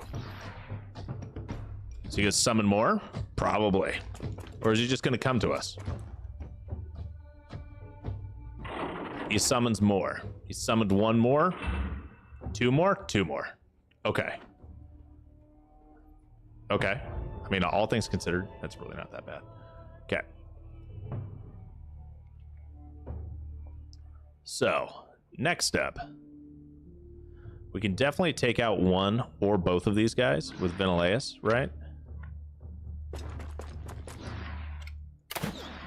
especially with brutality. Oh my lord, brutality is amazing. Oh, beautiful. This guy's gonna scream. These two guys are kind of useless. That's okay. We're gonna move Theotes up here. Activate this, right? He got some poison. That's okay. What are you? Causes 2 plague rats to appear. That's lovely. Okay. End his turn.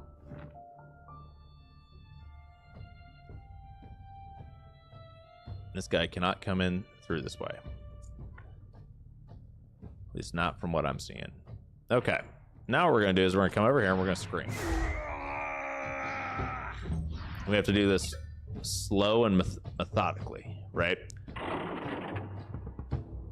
And these guys are going to continuously come out from here, from the looks of it.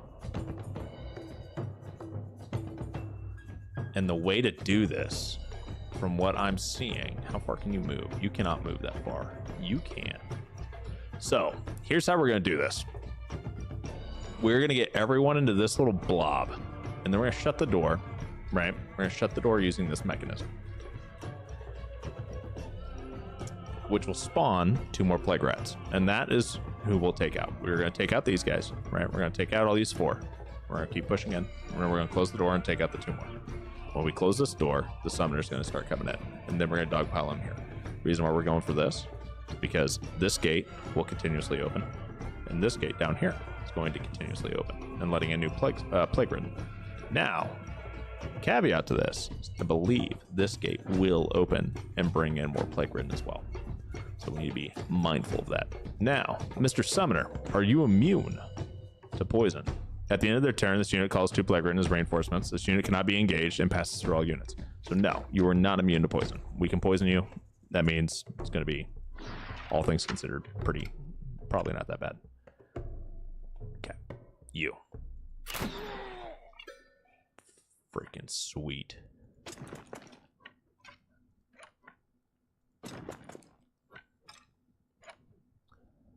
Okay, we can go for the plague rat or a plague ridden. I think plague ridden are honestly scarier than plague rats. Boom. That's why we went for it.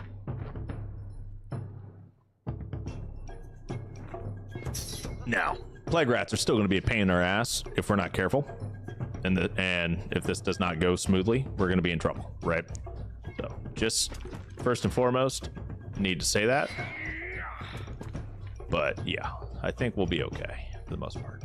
Okay, I do need to burn some of Franham's movement here. And I'm going to push him up here.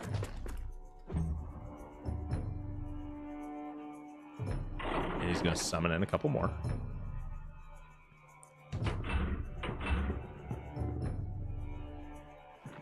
These guys aren't going to move very far. And now Theotes is going to move right on up here. I don't know if he's actually going to be able to move all the way around. So what we may need to do is take this guy out. Which worked out really well for us, actually. Okay, we cannot move through, right? At least not immediately. But what we can do is we can move right on up here. Go ahead and load. And make sure we take out this rat. Okay. We have an extra aim, but, I mean, oops. Just didn't prepare that well for it, honestly. Now, our goal is for Theotes to move before this plague ridden moves. I don't want that one to move. And we got it. We got our goal. That was our goal. That was our hope. How far can you move? You can go to there. Okay, so right here is going to be very close to being where you're going to get hit. But in all, I think we might get away with it. So what we're going to do is we're going to swap over here, and we're going to go ahead and engage. Boom. Good kill. This guy's already moved. He triggered the poison there, but that's okay. I'm not too worried about it. He actually poisoned the summoner, believe it or not. Yo, what's up, unknown? And now we're going to take Franham. We're going to walk down here. And we poisoned Ventilaeus, which is unfortunate. and we summoned some rats, which we knew was going to happen. Right? And now what we're going to do is we're going to kill one of the rats. And we're going to heal Vinolaus from poison. And then we're going to wait. And now, these guys are just going to stare at us menacingly, unless they figure out how the flagstone works. And honestly, I don't foresee that happening. I don't think these enemies are going to be smart enough to know how the flagstone works. I've been wrong before. Oh, he's running. Okay. Yeah, go for it, buddy.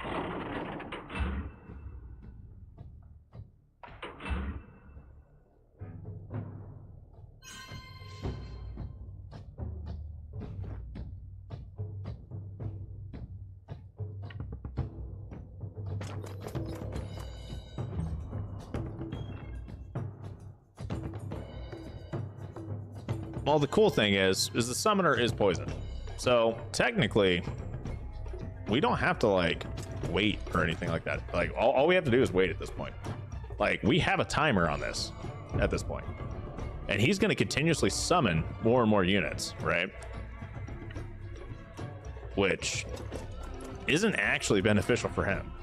But we're just going to sit here, continuously scream and stack rage to where we're going to start one-shotting all these units as they come through the door. Regardless of what direction they come in. Our only constraint's going to be action points, but their constraint's going to be being able to get to us in the first place. Like, because they're going to stand like that, like dum-dums. And he's going to continuously take 8 damage. I mean, 5 turns, 5 rounds, okay. I don't think they figured out that they can't go through the door, so I think we're okay. I mean, sure. I can move Vinolaus up here, right? Oh shit, is there a gate back here? There is. Okay, well. That's fine. I'm not too worried. I'll just go plomp, right? And you know what? We're gonna pop that and get some damage going over here. Just a matter of time. Usually AI isn't smart enough anyway. They're not smart enough to open that door. It's just a slow but sure fire way of taking it all out. I did not know that they'd come through here. I don't know how they're coming through, but that's okay.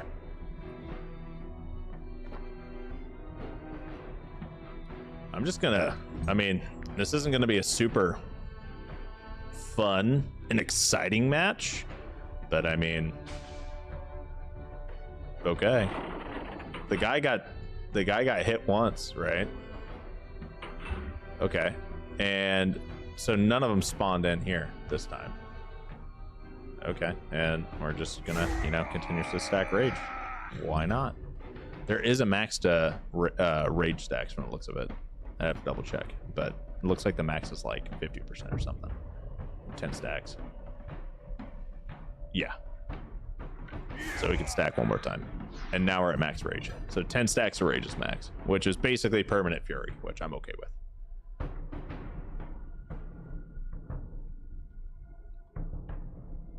This is exhilarating combat, everybody. We're doing great. This guy's going to bleed out or poison out. Seeing your enemy dying more and more, isn't it? Hey man, I have enjoyed using some damage over time strats before, okay? I just kind of wish there was a quicker way of ending the round. I wish there was an end round button, the way that there is in a, Battle Brothers. Brave is OP. Brave is pretty good, but that's only like a 1% damage increase. Yeah, it's currently 1% because of how our system is, right? Like Brave is pretty good, but I mean right now I think we only have level 7 power and might, so we're only getting 1%. Now if we get to like 8 or 9, or maybe it's 8, that gives you level 1 and or 1%, and then I'm assuming it keeps getting better. But yeah, well, we're just ending our turns here, just waiting. Patiently waiting. They're gonna keep piling up. We got a new enemy over here? Nope, not yet. All right, well. I could scream about it, but it doesn't really matter because we're not gonna get bonus rage at this point. We're already max stacks. And I think we're at the last wait. Nope, we have one more round. One more round, and then it's over. And because we were one-shotting these guys and we never actually engaged anybody, we didn't have to worry about the poison flooding in. All we did was just hide behind a gate, and these guys body blocked the other gate. So as long as we don't go in here and start shooting them up, like, it doesn't matter. And yep, this guy has one round left of HP, and that's it. My place with max mastery level, I get 5% per kill maybe. That's actually really nice. 5% per mastery level, especially in like a situation like this where you can just start one-shotting them. You get 10 plus, right? Just gonna start permanently stacking all these 4, 5, 6%. Because even if it was 5%, I mean, shit, with 7 kills on Ventileus, that's 35% bonus damage, right? Like that adds up. On top of rage, on top of fury, on top of everything else, you're just gonna one-shot everybody. Kind of broken. Kind of broken. Just gonna. While slow, the strategy was good to watch. I just frantically chased him around the dungeon.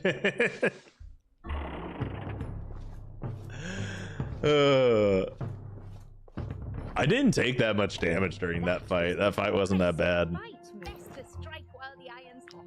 All right, fatal infection. While one unit kills another, they gain infection. After 3, the unit's knocked out of the fight. All right, let's see. After 3 infections, we're cooked. Okay, and it looks like. Oh my god. It looks like I don't have the right men for this. I do not have cleansing rat. When this unit dies, all applications of infection are removed from their killer. Okay. 2 plague rats appear, and all plague rats are cleansing rats, I'm assuming. Okay. Okay. I think I've got it. I'm feeling pretty confident, at least. First and foremost, though, I need to take one of these guys out. At least one. You can go up to 2 kills, right? And then you need to chill the fuck out until you kill a rat.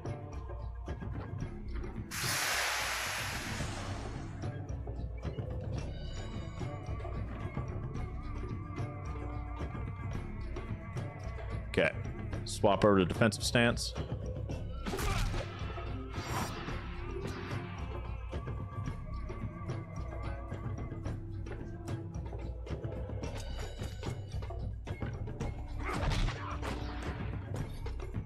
Okay, we have 2 stacks of infection on Theotes.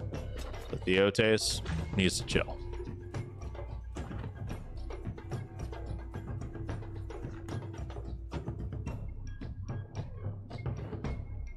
Until he kills this rat. He's gonna kill this rat. Ideally next round. Now I'm just sailing in Balerion to finish hunting Pirate Lord and waiting for the next DLC. I hope they cook. I haven't played the Skelmar invasion yet, but if it's anything like Balerion, I think it'll be okay. I think they'll do pretty okay on the next DLC. As long as they don't do, I mean, I feel like the Pits DLC, like this is fun, but I don't know if this was necessarily like a standalone DLC or probably not like the price. How much did they charge for this? How much did they charge for the Pits? Because if they charge the same amount that they charge for like Pirates of Balerion, I understand why people got pissed. But if they're only charging like, you know, the same amount as like the Tavern Opens, and it's only like $5 or $10, I mean, all things considered, that's not too bad.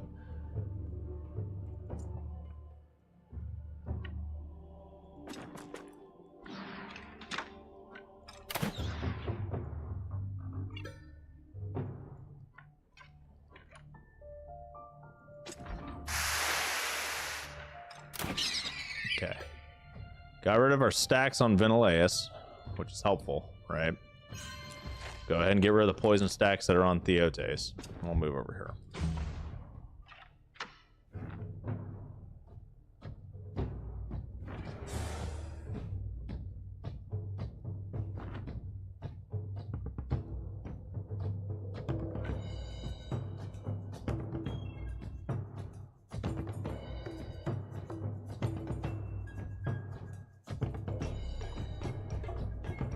Okay, we have 12 meters of movement.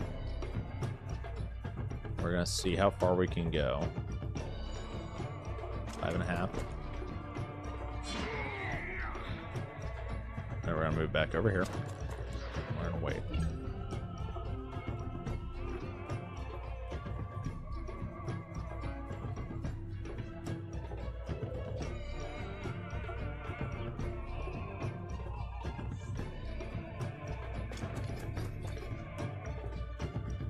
And we're gonna get rid of Ventilaeus' stacks of poison. We're gonna wait for them to come to us. We're gonna need to spawn in some rats. Or hopefully the Plague Ridden will do it for us. Okay. If the Theotes gets a kill, we're in trouble, right? That's ultimately what it's looking like. Ventilaeus, on the other hand, I think we'll be okay, but I definitely need to generate a Valor point. We just don't have a Valor point right now. All right, Franham, it is time for you to do something heroic.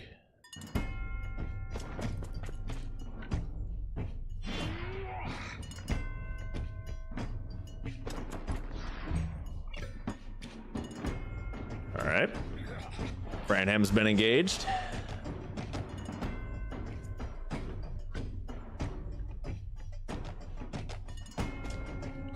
I'm gonna go ahead and pop a reload.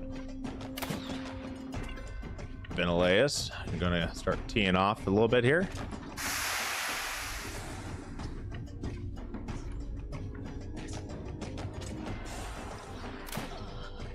All right, Ventilaeus now has 2 stacks of infection. Everyone is now infectioned out. We need this rat to come to us.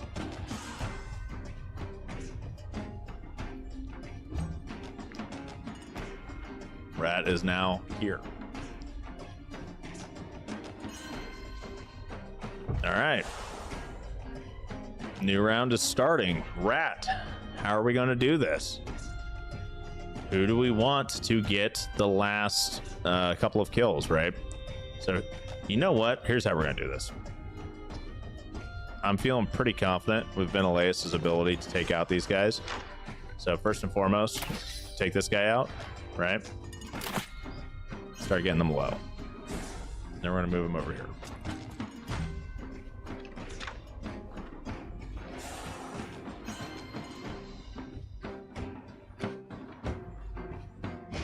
Okay, Franham is now knocked out. But first, give everyone Fury and Rage and wait. And now he's out. That's okay. This guy's gonna walk up here and get bodied by Theotes, and it's fine. All right, Theotes, go for the kill, buddy. You'll be all right. What are we in? Defensive stance? No. Yeah, the challenge is defensive stance. Easy peasy. Okay, that wasn't too bad. That was an impressive Crossbow's OP. kind that deserves extra strike while the iron. Crossbow is OP. And now it's time for the Plague Charmer. At the start of each round, target each unit in the troop and applies Curse of the Rat, Curse of the Plague Ridden, or Curse of the Plague. So Curse of the Rat, if this unit's attacked by a rat, they're instantly knocked out. Plague Ridden, they're instantly knocked out. If this unit is attacked by a rat or a Plague Ridden, they're instantly knocked out. So in other words, we got to balance who gets attacked by what.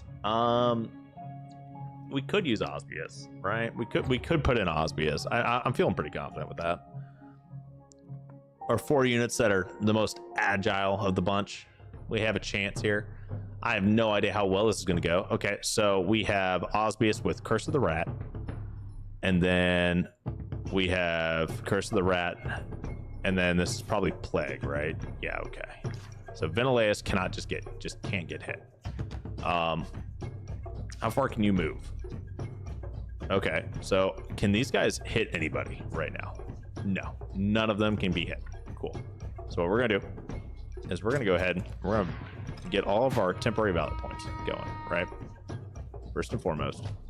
And it does not look like any of these things will hit us.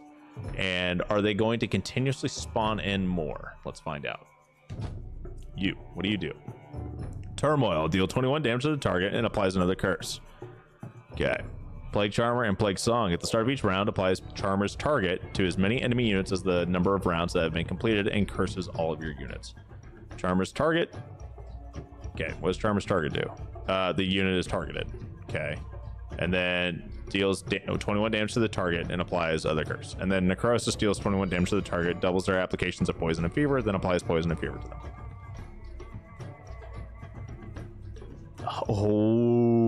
Okay. That's kind of fucking rough. Swordsman only. I don't have a swordsman that can avoid this. So this is going to be rough. All right. We're going to at least take out a Plague Ridden while we're here.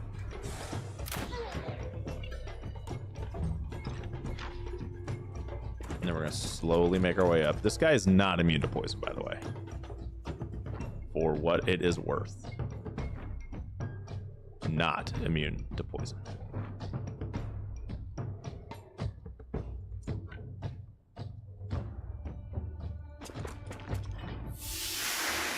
So what we're going to do is we're going to apply as many poison stacks to this guy as we can.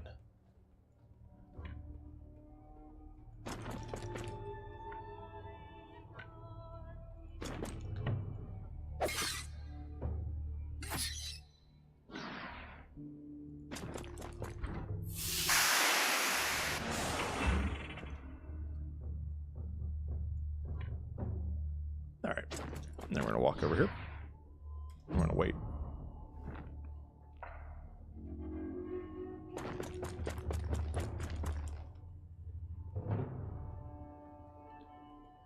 All right. And now, I don't know how many, he gets at least one more turn, right? So now we're going to go ahead and give everyone Fury real quick. Theotes has not moved yet. But I do want Franham to at least kill one of these rats. Ultimately, that's kind of what we need to do. Is we want to make sure that we're taking out some of these ads. And I'm not sure if this guy can actually be engaged or not, but we're going to find out. All right. And now what we need to do is we're going to get a hold of this guy. Our challenge is in defensive stance. Okay. So first and foremost, we want to attack him and apply some more poison stacks. Then we're going to swap to defensive stance, apply some fragility to him, get some extra damage.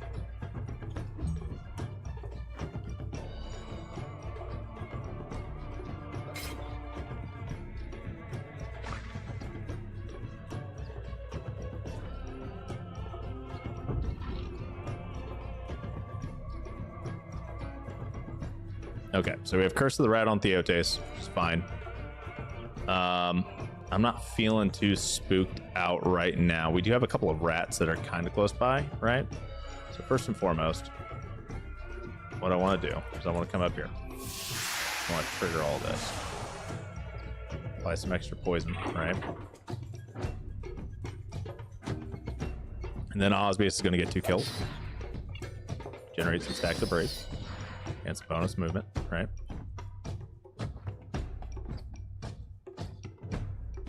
We're going to move back over here.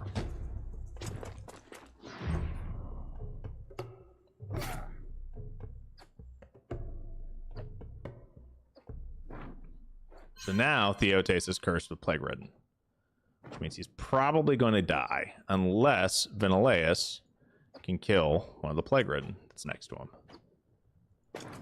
Which is what we're going to aim for now.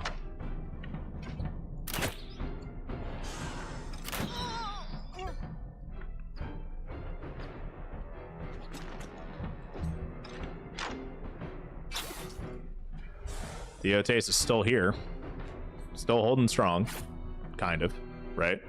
He's going to get knocked out soon. But he is holding this guy down. Now we're going to swap over to our offensive ability, right? We can apply some more poison to this guy.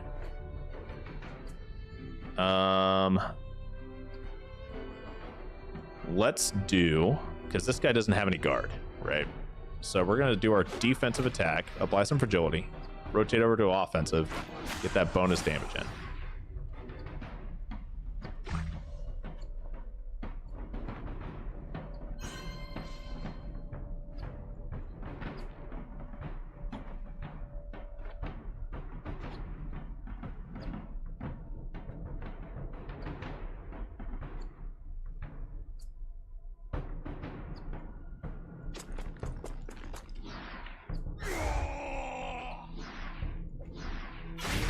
$84 damage. Oh my lord. Now, I'm not entirely certain if this will work, or we're gonna try it. No. Okay, so I boogered that up, but we'll see how this goes. I'm not sure who all has to move. Okay, Branham's down. But hey, Bayon is pretty freaking low. And now we're in attack stance for our challenge, which is a-okay because we have Fury and we have 8 stacks of Rage. I'm feeling pretty freaking good right now. So now what we're going to do is we're going to get right on top of this. We are already in attack stance. We're just going to go.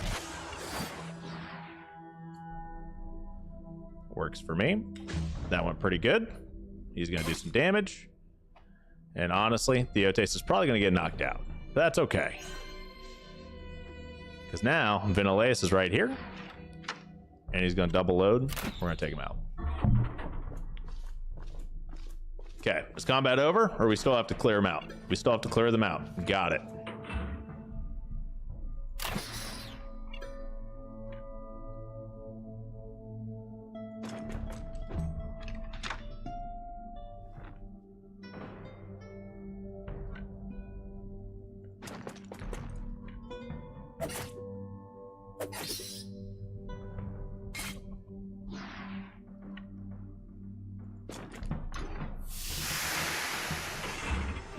All right, that did not seem to work out too well for us, but okay, 12 damage. This did 10 to 14, which is not a guaranteed kill. We're actually going to move Osbius out of here.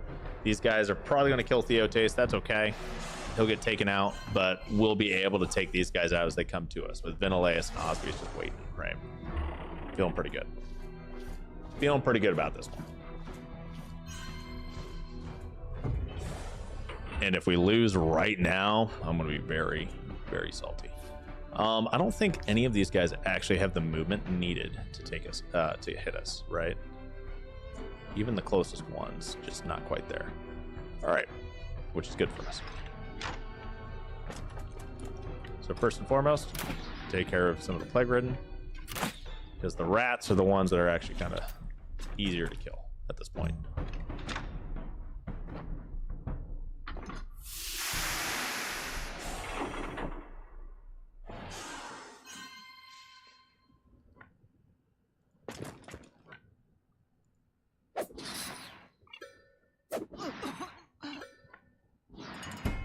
Okay, that was pretty quick and painless. Now we're gonna wait for this rat to come closer to us, right? End the round. Vinolaus gonna go ahead and double load. I don't think you need to, but just in case, and we're good. Easy peasy. You've won all 5 And we'll take the Serpent's Hat, and we're gonna leave, and now we're gonna take whatever we have available to us. So we're just gonna take it all. And we got the Pit Claw. We got all sorts of fun stuff there. Yeah, I'm feeling pretty good. So yeah, that wasn't too bad for a pit fight, guys. Like, all that kind of easy, but I mean, not too bad. That was the Tiltren one, right? So we were probably over leveled a bit at this point because we're playing in region locked, right? But still, I mean, all things considered, not bad. Branham, the Herald, was the silent hero of the Tiltren pits. Honestly, I don't think I've ever had a Herald be that important in any fights, but he really was. Because he was the one that was actually generating the constant rage and constant valor points for us, right? and he was the one that was generating the one valor point we needed to get a Ventilaeus up and running, unless Ventilaeus was using his like scream, right? Or not scream, but galvanization. Okay, let's see. Prayer to the Protector. Hand copied from a holy text, this prayer is said to give the believer some of Saint Elor's protective abilities. Entourage skill reduces damage taken by 20% for each ally within 5 meters or less.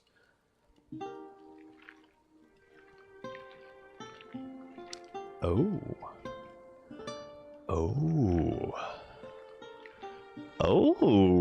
Okay.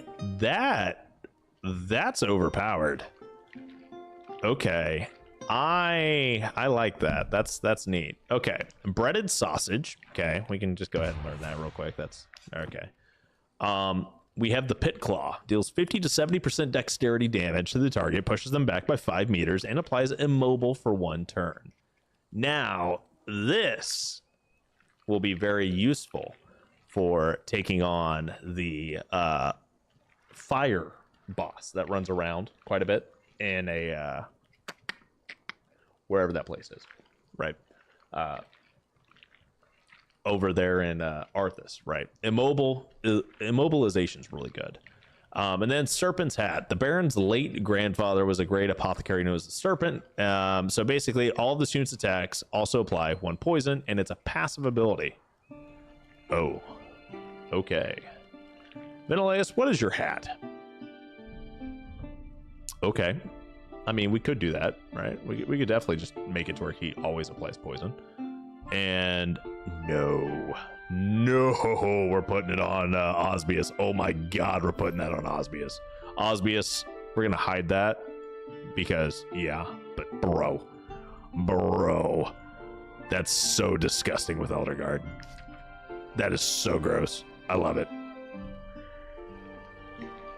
That pit claw does seem pretty neat, being able to knock him back and just immobilize him. And honestly, since I don't need to worry about bandits Katar too much, I mean, what was defensive stance do? Oh,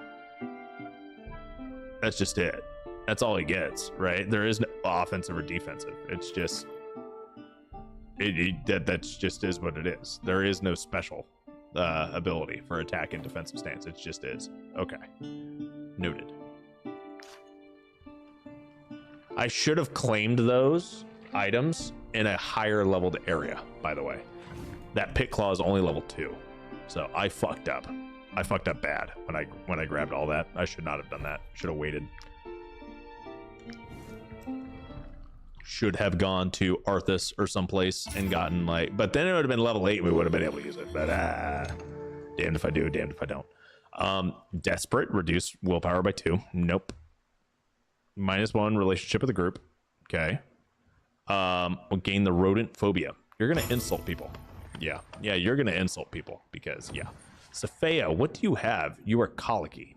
We're gonna fix that because that's awful. Reduce movement by an additional 2. No, thank you. That sounds awful. So we have cleared out most of the crap in Tiltren, right? And I think we actually gained some decent experience when it comes down to battles out here, now that I think about it. So we may just do a quick little loop-de-loop through Tiltren. And right. I did want to do an experiment. So we're going to do a little bit of an experiment here. You're rolling in money so you can go to the Brotherhood and level up those weapons. Can you level up the pit weapons? I know you can level up other stuff, right? Like I know you can level up legendary weapons, but I didn't know the pit weapons were considered like that same level. Speaking of Brotherhood, we need to go there anyway. I'm already like maxed out on all of these guys. They already have like upgraded skills and whatnot. I'm just kind of waiting for us to recruit a new companion and for us to level up to like level 8 so we can get our next like row of skills. I am really excited to get a hold of like some new guys. Like I want to get an archer. I really want to get an archer. I want to get like a warrior too, right? But at least an archer and a warrior. And then what else do we need? We have a swordsman, right? Yeah, we don't have an archer. We don't have a warrior. And I think that's it. Right? We have hammer, crossbow, sword, spear, dagger. Hammer, crossbow, sword, spear, dagger. Okay.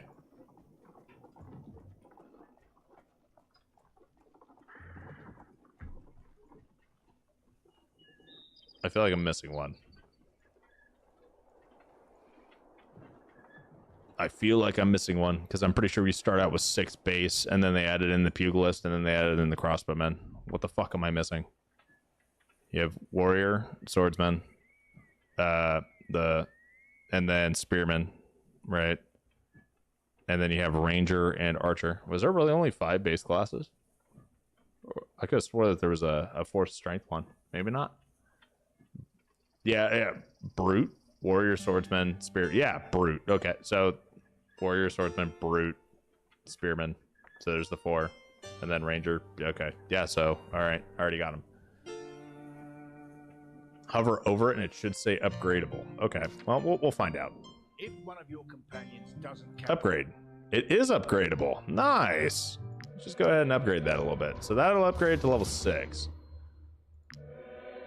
What level are you, Theotaste? You're level 6? Okay, cool. Well, we're going to upgrade it one more time to level 7. Yep, worth it. All right, buddy. Now let's take a look at that. Oh, yeah. Okay, that's a little bit better. That's a little bit better. And you know what? Osbius, take that off. Upgrade this. What level are you, Osbius? I think I can upgrade this to level like 7 or 8.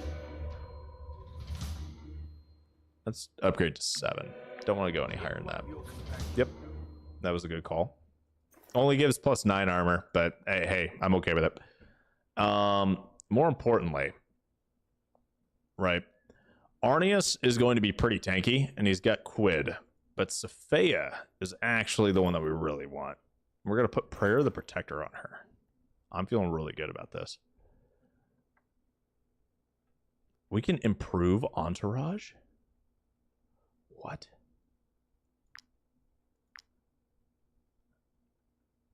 $7 meters or low. Why can you upgrade belt? What? Okay, that's neat. Probably should not be a thing because that was already fucking broken, but now it's a 7-meter radius. Okay, so by the way, everybody, in case you haven't noticed that yet, go upgrade your fucking prayer book. Oh my lord. Okay, well, we're gonna go take out Alexa at this point. Now I'm gonna buy all of this. I don't even need to, like, yeah, we're just gonna just buy it all. I don't care. Goodbye. That should not be upgradable. That's dumb. That is so dumb. Is there other items that we have that are upgradable that we've just put on people and not realized it? What else we got?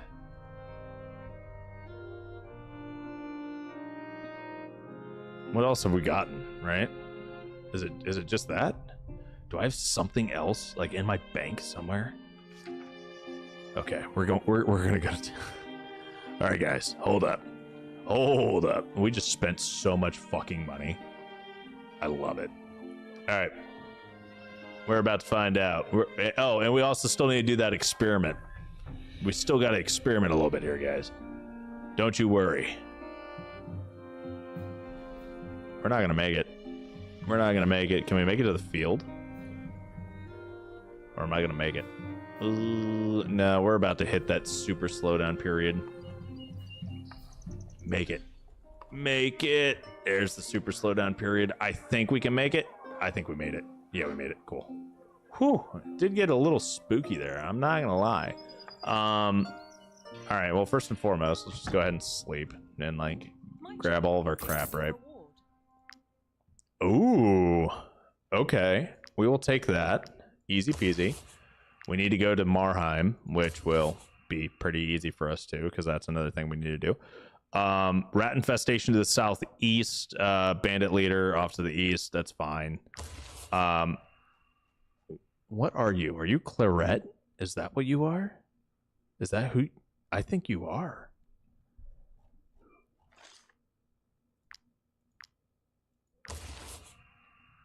I think that is Claret. And we're going to accept and then delete this because I don't want to actually go down there to Perbost. That's way down there. I didn't know this, but I bet you can upgrade the yellow and purple special belt items. Potentially. Potentially. We'll find out. We're going to go ahead and rest now.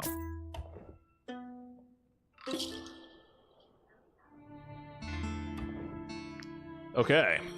So now what I'm going to do is I'm going to go and we're going to just take a look at what we have in Vertruce. We cannot upgrade this, right? But we have the pit bow that can be upgradable, as well as the pit cleaver, and of course the mythical salad, right? Now, a lot of these are level 8 because we're dumb and we grabbed them in Arthas. But is there any? No. Okay, Hangman's Rope, the Martyr skill. Damage increased by 10% for each debuff applied to this unit. I feel like this is one of those items that may be able to be upgradable, right? Also, this right here, Paladin's Galia, we can actually wear this. While they're burning their guard and has guard remaining, they gain in position. Now, I just kind of wish we had the fireproof ointment. I don't know where we get a fireproof ointment from. I can't remember, but fireproof ointment I'm sure would be nice. Yeah, I probably can upgrade that one. I just don't know what I would do, right? You know what? Let's try it out, right? I'll spend the 50 gold. I've got gold. Who cares? I'll just buy it. We'll pick it up. Arnius, we're gonna put this on you for. No, we don't get to upgrade that one, do we? Okay. Huh. But yet this one was. Huh.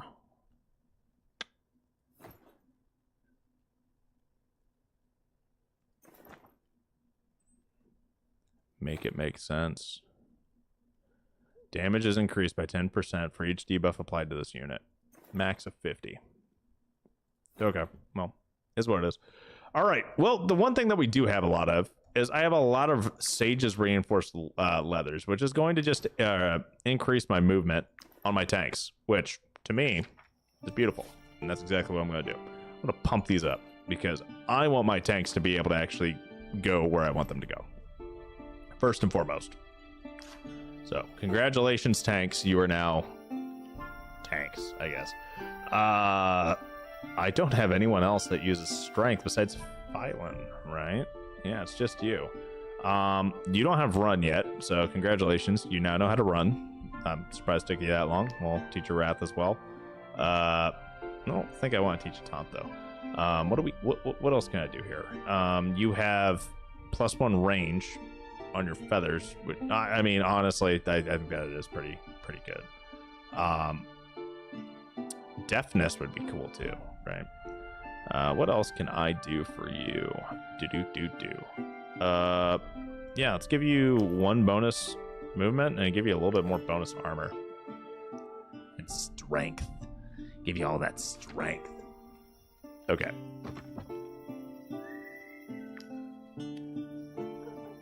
And we're going to put... Yes, fine. Okay.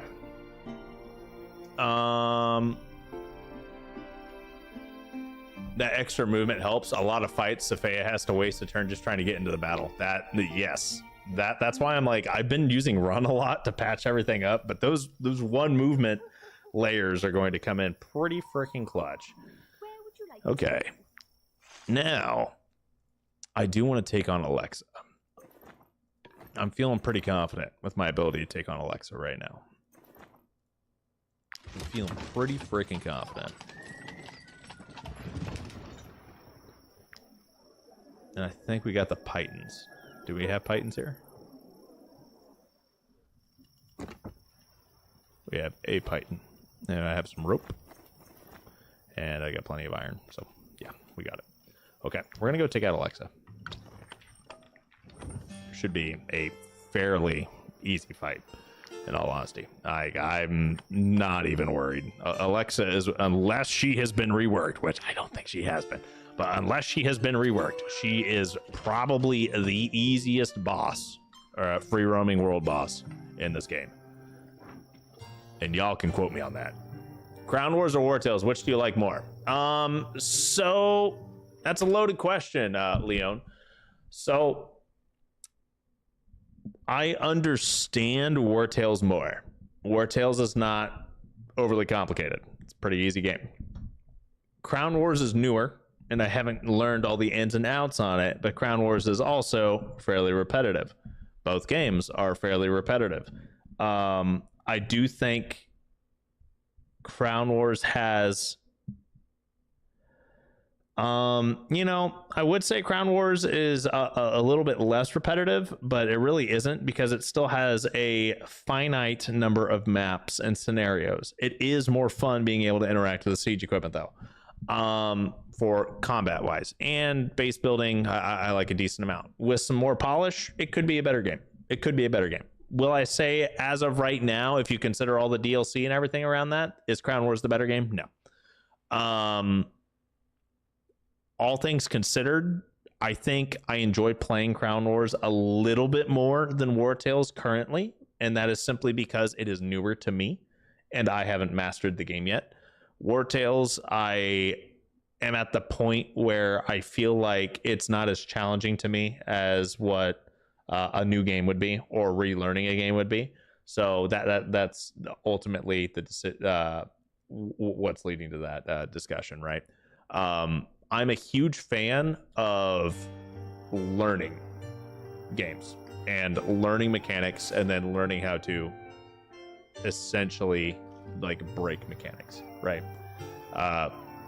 Wartales is like, I'm past the majority of that learning curve. Like, I'm way past it, and it's to the point where I'm like, yeah, I can answer questions, I can help you guys like learn the game and do everything like that, but ultimately I feel like it's not a hard enough game to really warrant like the amount of like deep diving into the game that other titles that are deeper, if that makes sense, or more complex warrant, such as titles like Battle Brothers, or even games that aren't even necessarily strategy games, like Phasmophobia, like that kind of stuff. Like, that has a lot more complexity to it than Wartales does.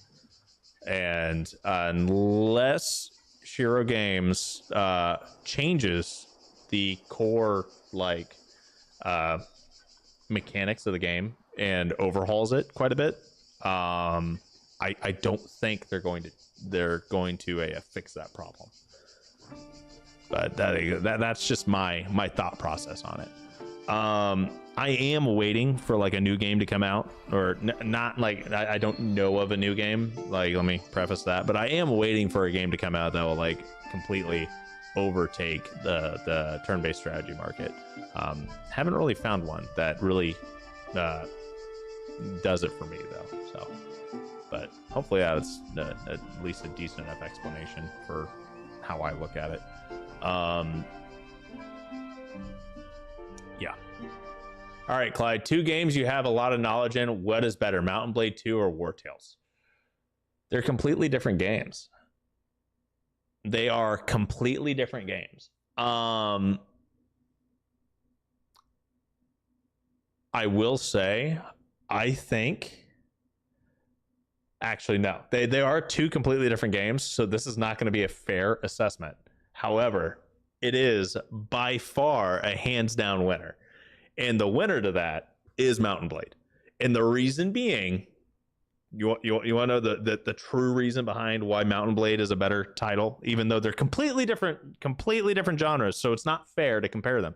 Mountain Blade 2 has mods, and not like the really shitty bootleg mods that Wartales modders have to deal with. So yeah. The ability to be able to completely customize your game and make it to where it's a different playthrough every single time, via overhaul or any sort of quality of life mods or anything like that, any combination that you want, make it more difficult, make it easier, anything like that. That is what truly allows someone to be able to custom tailor their gaming experience. And that is why I will say I enjoy playing Mountain Blade 2 more than Wartales. Have you tried Gears Tactics? I have not. is Gears tactics from like Gears of War? Okay, we have discovered a secret. We got ourselves an extra skill mastery. All right, Alexa, we about to fight. The Legion spares me the dishonor of being chased down by my own brother in arms. Most gracious on the general's part. Usurper finally sheds a shred of decency. Okay, you're level 8. Am I scared? Kind of. Am I actually scared? Not terribly. Unless she has a new ability that I don't know about. And if that's the case, then I am very scared. But until then, when this unit has less, they gain brutality. Yeah, I think I'll be okay. I think I will be okay. So now what we need to do is we need to get prepared, right? Oh shit, the Theotes has a mobilization now. That's not what I want. Are you can, cool. So first and foremost, what is the range? What is 7 meters away? 7 meters? As far as hell. Holy fuck.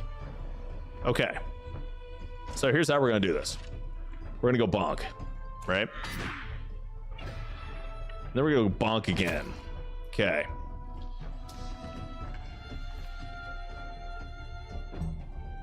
All right. Next up, Arnius. What we're gonna do with you, right? So she's gonna do wide sweeping crap. Arnius, you're gonna come right on up here. And we're gonna give everyone protection. And then we're gonna wait. 1 damage. I think we'll be okay. All right. Next up.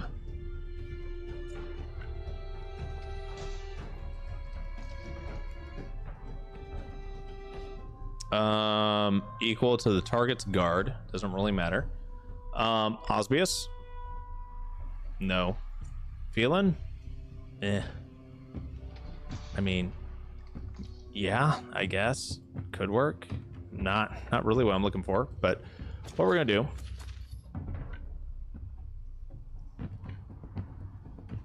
is we will move Phelan right here, right?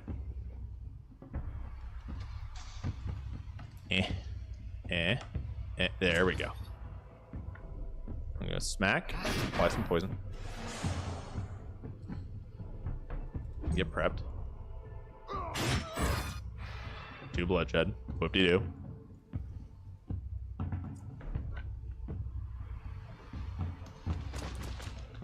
Alright. Go ahead.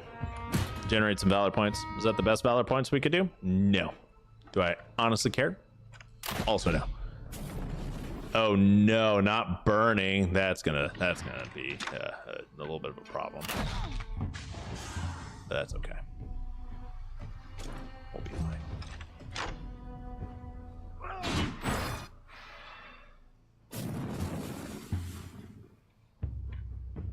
Okay. Franham, I need to get you all the way up here, buddy. And we're gonna walk right on up here, and you are going to use first aid. And then we're going to give everyone fury. Why not?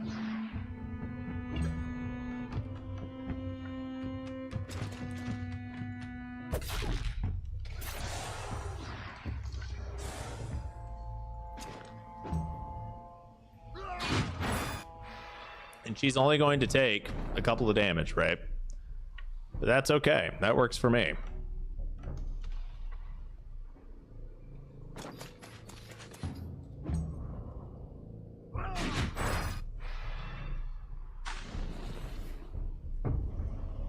Okay, we are now in attack stance. So what we're gonna do is we're gonna walk up here. We are currently in attack stance.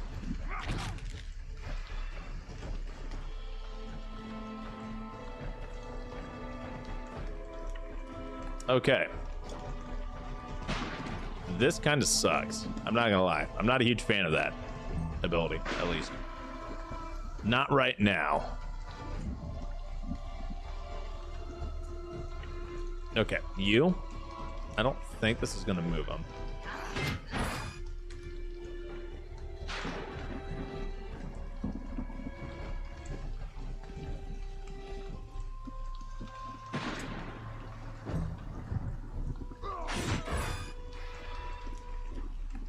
Okay, so she's going to take burning damage, right? She's also going to lose a little bit of health from bloodshed. That's okay. So we'll wait.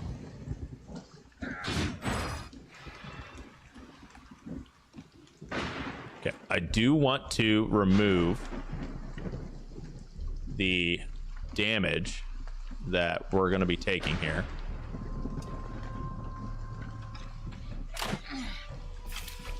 Oh, cool. We applied bleed. Yeah, we need to wait. Maybe we'll get lucky and apply some extra stuff, right? But right now, that's kind of what we have to do, is just deal with Sophia doing her thing.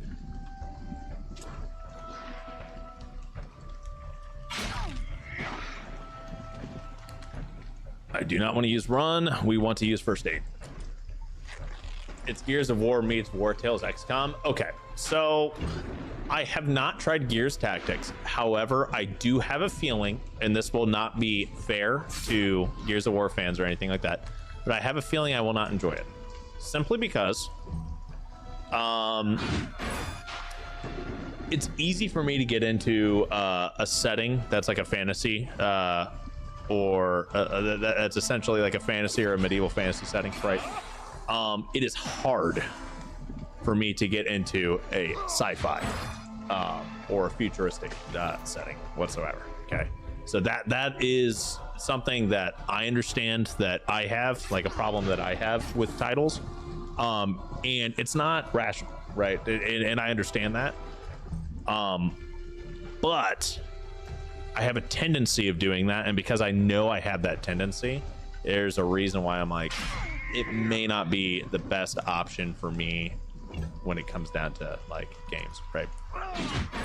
Okay, so now what I'm gonna do is I'm gonna wait before I make it her turn, right? Because I don't want her to actually like take damage. I don't want her to take, oh, you know, we have 2 turns here. So now is the time for us to do it.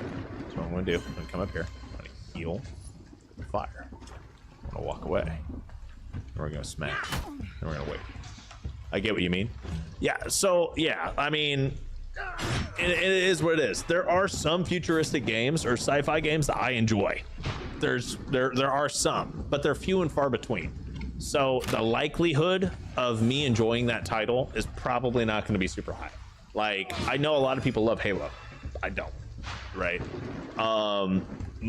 Some of the most fun like shooter games that I've enjoyed are games like Hell Let Loose that are like historical, right?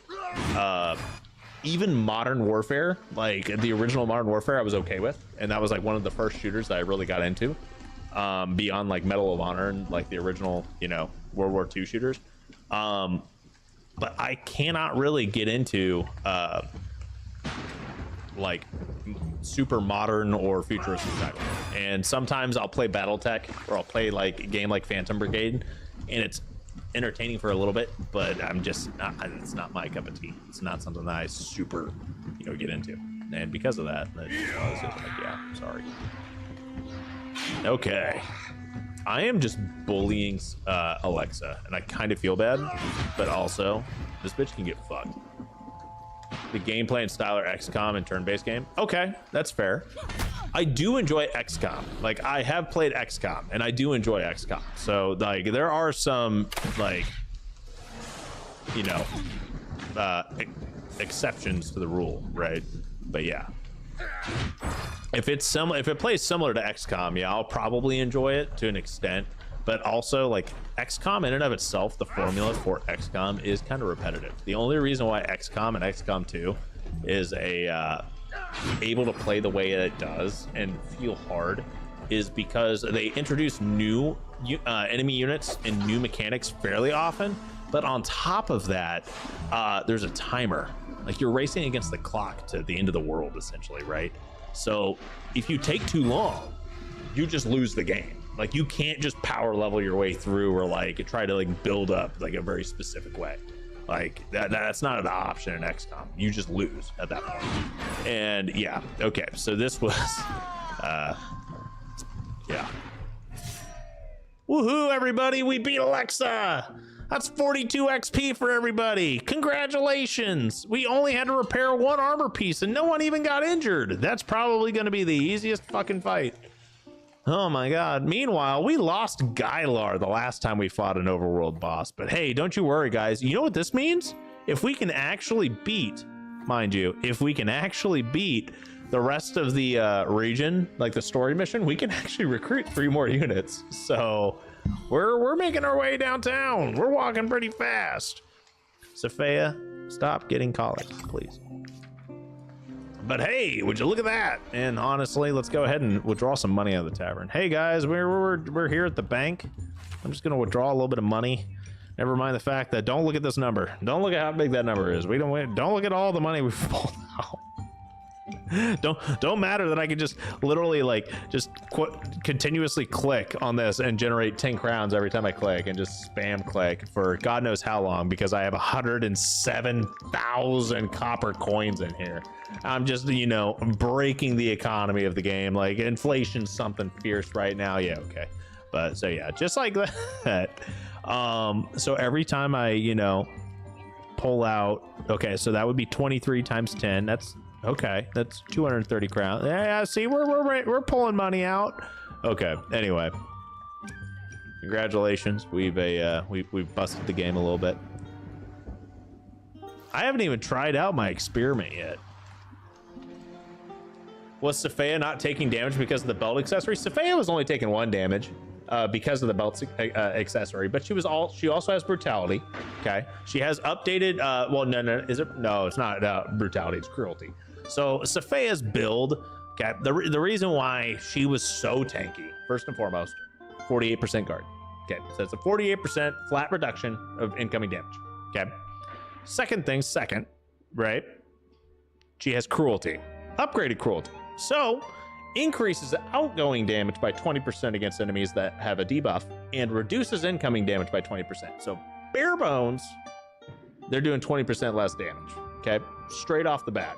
Okay, so they have a 20% damage reduction on top of 48%. These are additive, so that's a 68% damage reduction. Well, if you add in weakening, that reduces their outgoing damage by 50%. Okay, so now we got weakening, which is a 50% reduction on top of cruelty, on top of guard. So all of that combined, we're reducing their armor quite a bit. Weakening reduces their outgoing damage first, and then guard takes effect after the fact.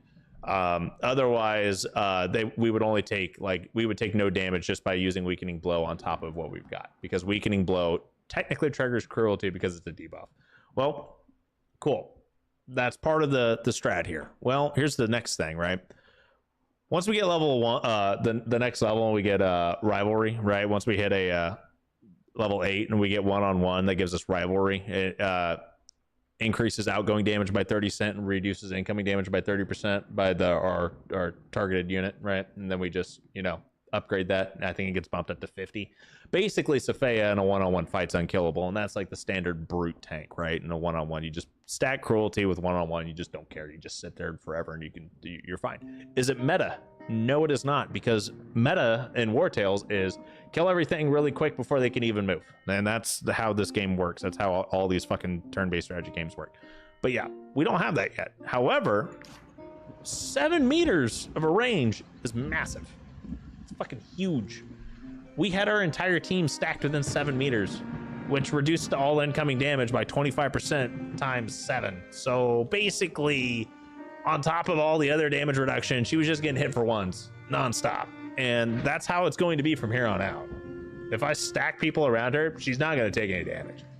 Congratulations. Power creep is something fierce. And honestly, I don't even need to put that book on Sophia. We could probably put that on Arnius.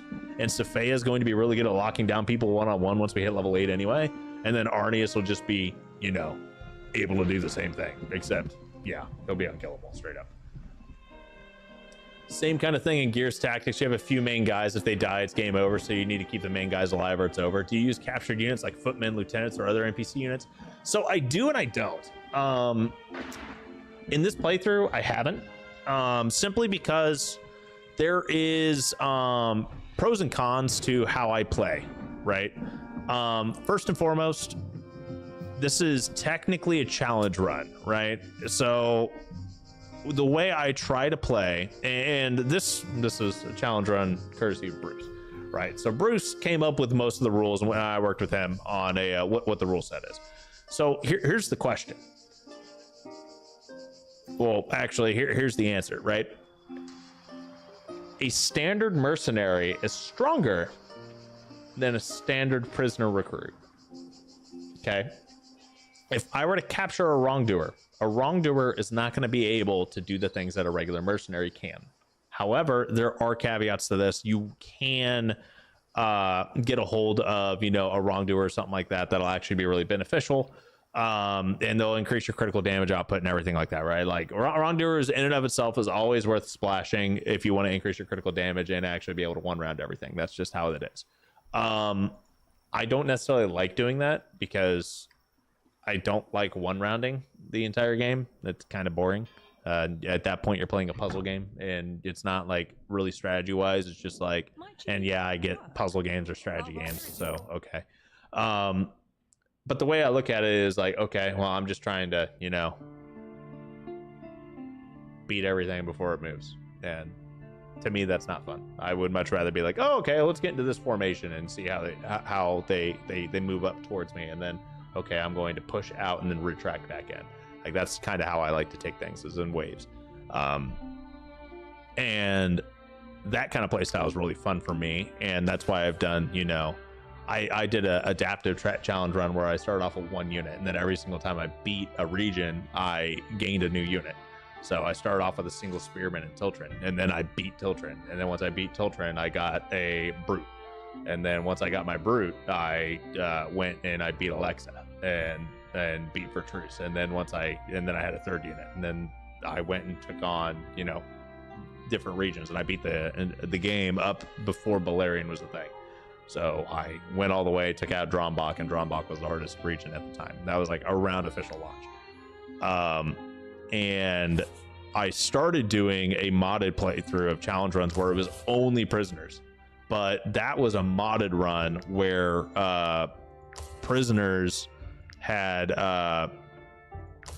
different factions, so you would get randomized faction bonuses on different units, and it made that really hard. It was a ton of fun because you would have, you know,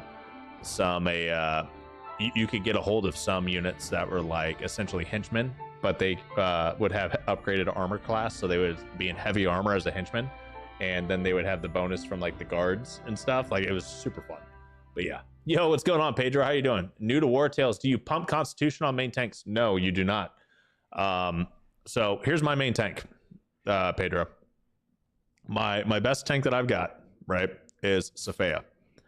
I do not pump anything in Constitution. The way Wartales works is I will always get more health from my armor stat than I will from my Constitution stat. For your main tanks, what I would recommend pumping up is movement as well as willpower. You want to get to 15 willpower on your main tanks because they should be the ones that take the most damage, right?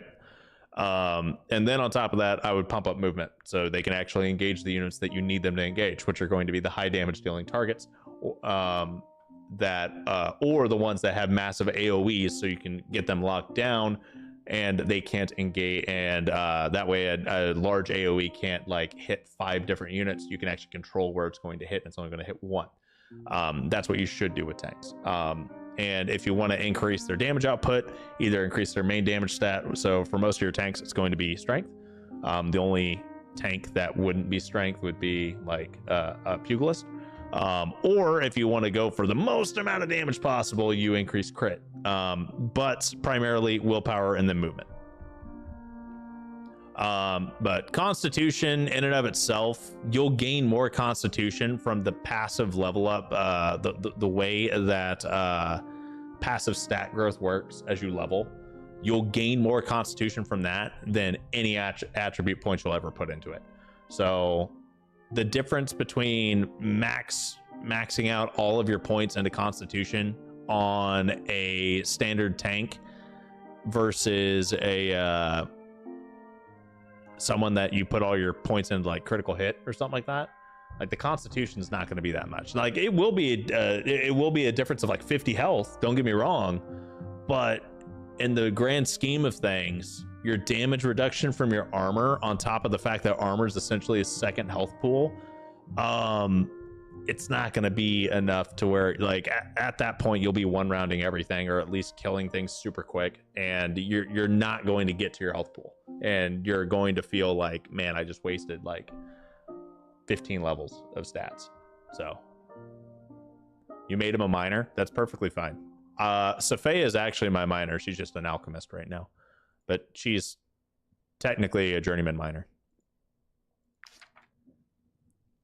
Have I thought about a multiplayer campaign? I have played multiplayer before.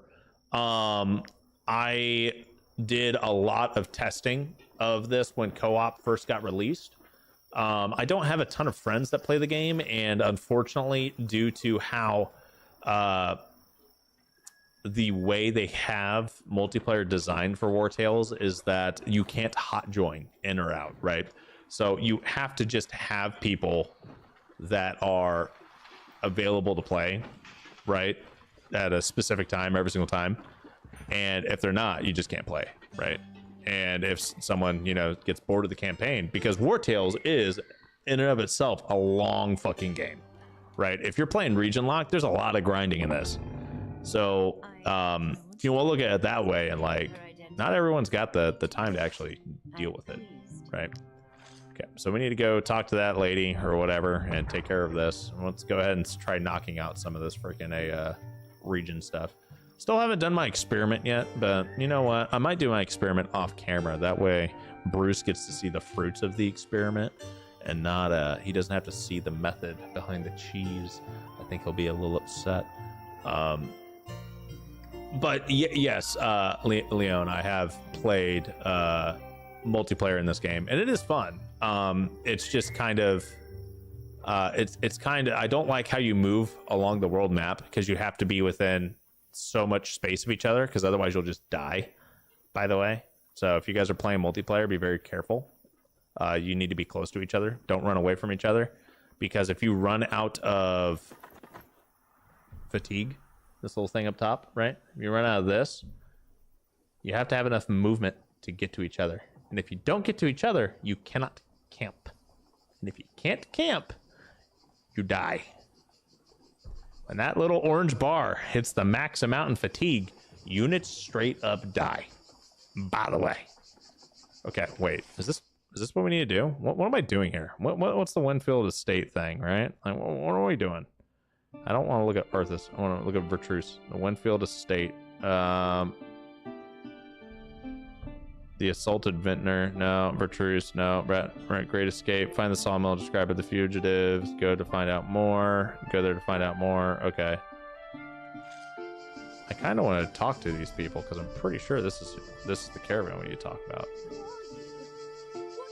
Oh, I need to attack her with chains before I can leave. I don't want to gain that much freaking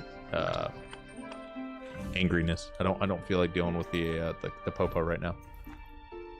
Oh shit, we got a super chat from Bruce. Yo, give me a second here, my guy. I'll read it. There's a bribe to suddenly get amnesia and forget whatever level cheesing you're about to do.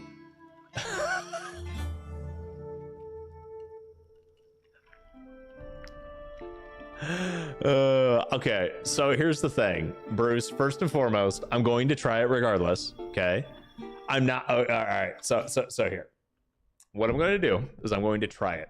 Okay, because if it works, I want to at least share it with people that hate leveling in this game, especially in region locked. Okay, so there's two different things here that we're doing, right?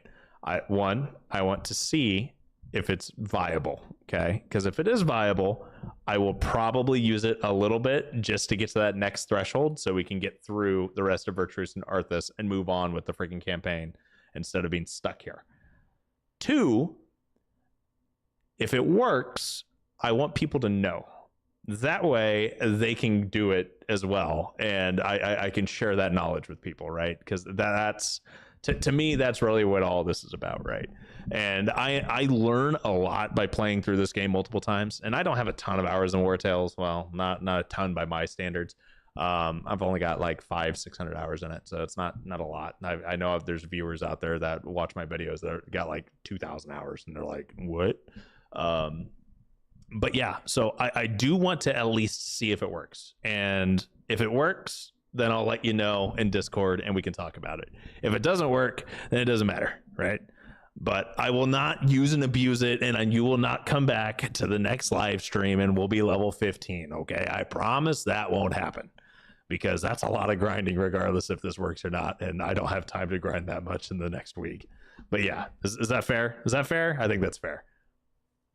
Level within reason, not over level the region. Yeah, no. So what I would do, the game really levels out quite a bit, or the game actually like gets pretty nice around that level 8 mark.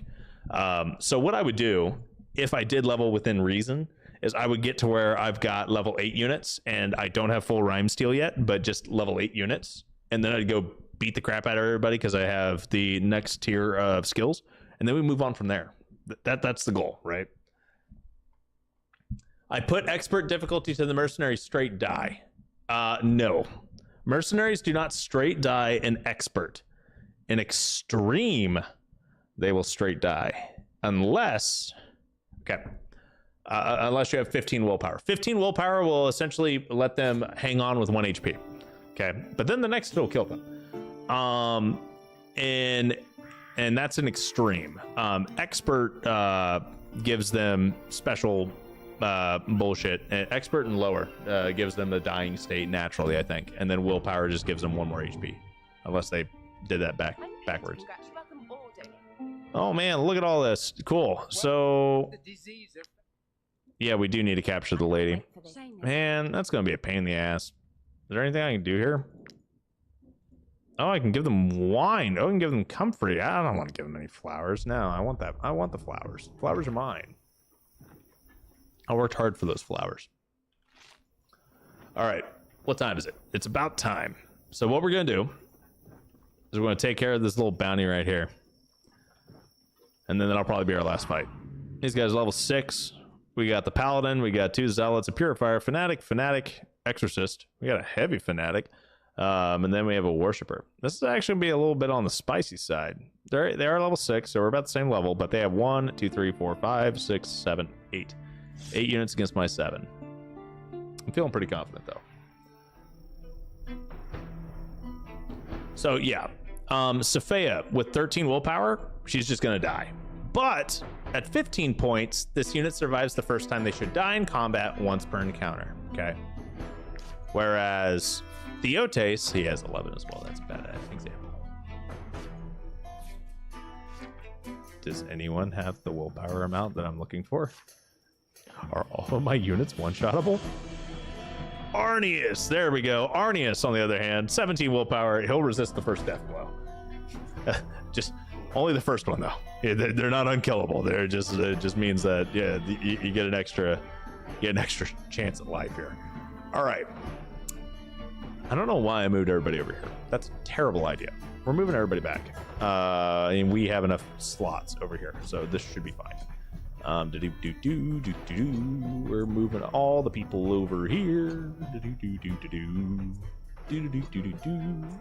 Okay. Do I have any stragglers that are going to die because I'm an idiot? No. Cool. All right. So the reason why I don't want anyone over here is because I don't want to fight both of them at the exact same time. If I move them over here, I get essentially at least 1 free round of being able to fuck shit up before they get to me. At least 1, sometimes 2, right? So that's kind of the thought process here. And, you know, Janin the Tinkerer, their boss, is right here. And they've got the Hollowed Strike as well as Flaming Shield. She is going to be a bit of a pain in the ass, I'm not going to lie, but we'll see how it goes. Time to put these mobile tanks to work, bro. Look at how far we can move. We can move so far. It's gonna be glorious. All right, Sophia. First and foremost, I need you to go bunk. 7 damage. That's just pitiful. All right, we got shielding oil on her. Oh, bet. I was gonna get lit on fire anyway. This is Beautiful. Okay, I don't like the 4 stacks of fever though. I definitely could have lived without that. I'm gonna be real here. Okay. What we are gonna do though is, okay, how far away is 7 meters from you? I need to know. I want to know, what's the range on this? The range on this is 3 meters.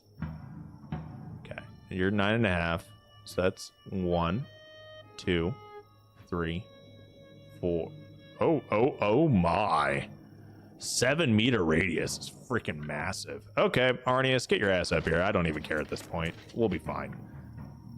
What's the range on this? 12 meters. Okay. Yeah, all right. So 12 meters is pretty far. Yeah, we'll be okay. Do your thing. Give everyone protection real quick, just to make sure that she doesn't die. But I'm feeling pretty confident because the more people I put up here, the tankier she gets. Fanatic loses 12 health and deals 36 damage to the units in the area and ignores their guard. Okay. Where is Ventilatus? Ventilatus is right here. I don't think you're going to be able to move as much as I want you to. I'm not really liking any of this, actually, now I think about it. So what we're going to do is we're going to kind of pray a little bit and just kind of sit right here.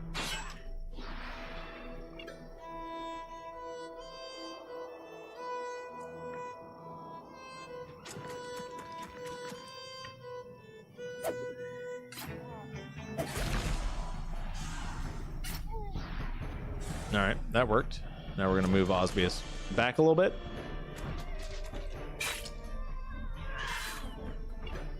Okay, that guy basically killed his own guy. Works for me. So now we're going to come up here, generate some extra valor points. Off. Have a good night. All right, Soro, have a good one, my guy. Thanks for watching. I appreciate you. Okay, we have 60, 17, and what is that, 23? I don't like that at all. I do not like that at all. But I do have some extra movement here. So we can go right here, actually. And now I've got all the aiming that I want right there. Get that damage output going. And then these guys are going to do their thing, right? They're going to, come at us and, growl at us. Look all menacing. Or at least attempt to. And we're going to get our people up here rocking and rolling and ready.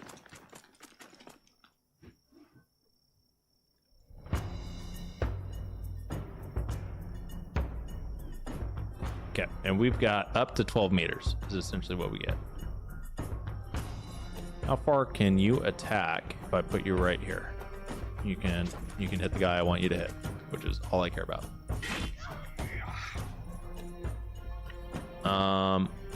Yes. Fury, Rage, Generation, do it. Beautiful. We're taking no damage at this point from Sophia. She's just sitting there like an indestructible god. Get those generation stacks of Brave going. And now we're going to sit right here with Feeling. I feel like that's a terrible idea, but we're about to find out. Ouch. Also ouch. Oh no.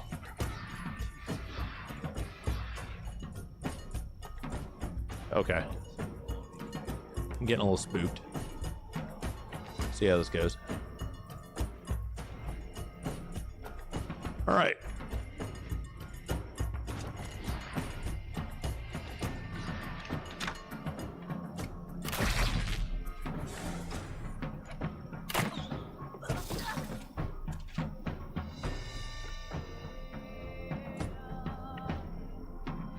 Go ahead and get rid of Arnius's fire stacks that they've got on him. And we'll come up behind Phelan. I'm hoping Phelan stays alive. But I think we can keep that going if I get up here and get a hold of some of these people.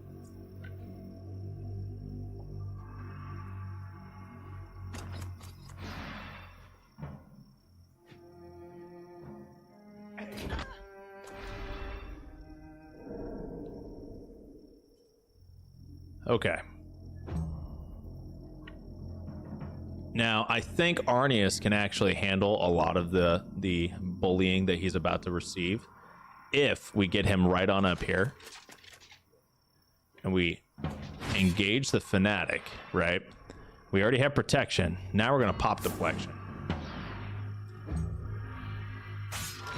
6 damage, 2 damage, perfectly fine. Don't care.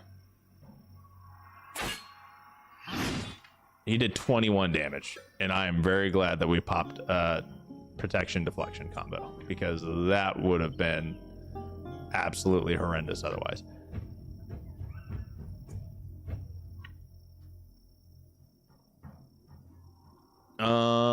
Sophia, go ahead. Oh, it's because a fever. All right, this guy now has imposition, which is terrifying. Arnius, homie.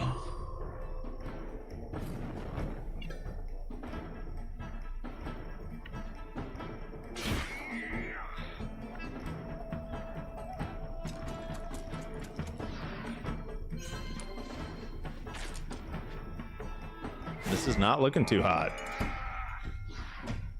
Looking a little spooky. I'm gonna be real here. Oh no, I just applied burning to him because I'm an idiot. All right, we're gonna attempt to get a kill here.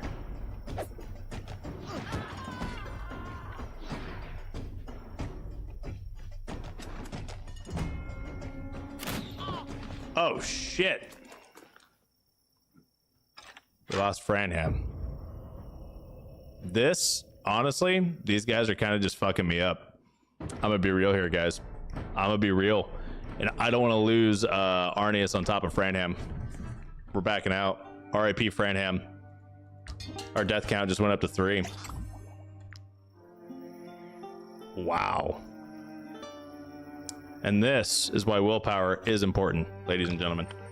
And this is also going to make this region even harder, because we are not prepared to fight 6v 8 plus at this point, where they're all essentially outgearing us.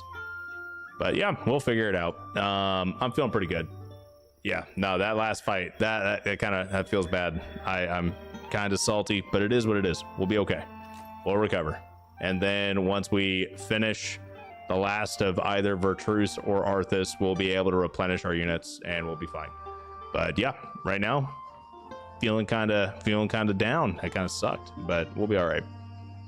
Because we're at what, 7 units? No, 6 units. Ouch. All right, now I really hope that leveling idea is going to work. Anyway, guys, that is all we got tonight. I want to thank you all for coming and hanging out. Lost a unit, finished some pit fights, did a little bit of exploration, took out Alexa. You know, a little bit of everything today. Got a little bit of progress done on the ye old challenge run. Yeah, I'm feeling pretty good. Anyway, guys, we will be back not Thursday, but the following Saturday. So a week from this Saturday is when our next live stream is going to be. And I do have a poll out on the channel to kind of, you know, see what days of the week work best for everybody when it comes down to live streams. But yeah, anyway, guys, check out the poll, and I hope to see you all next time. And until then, have a good one.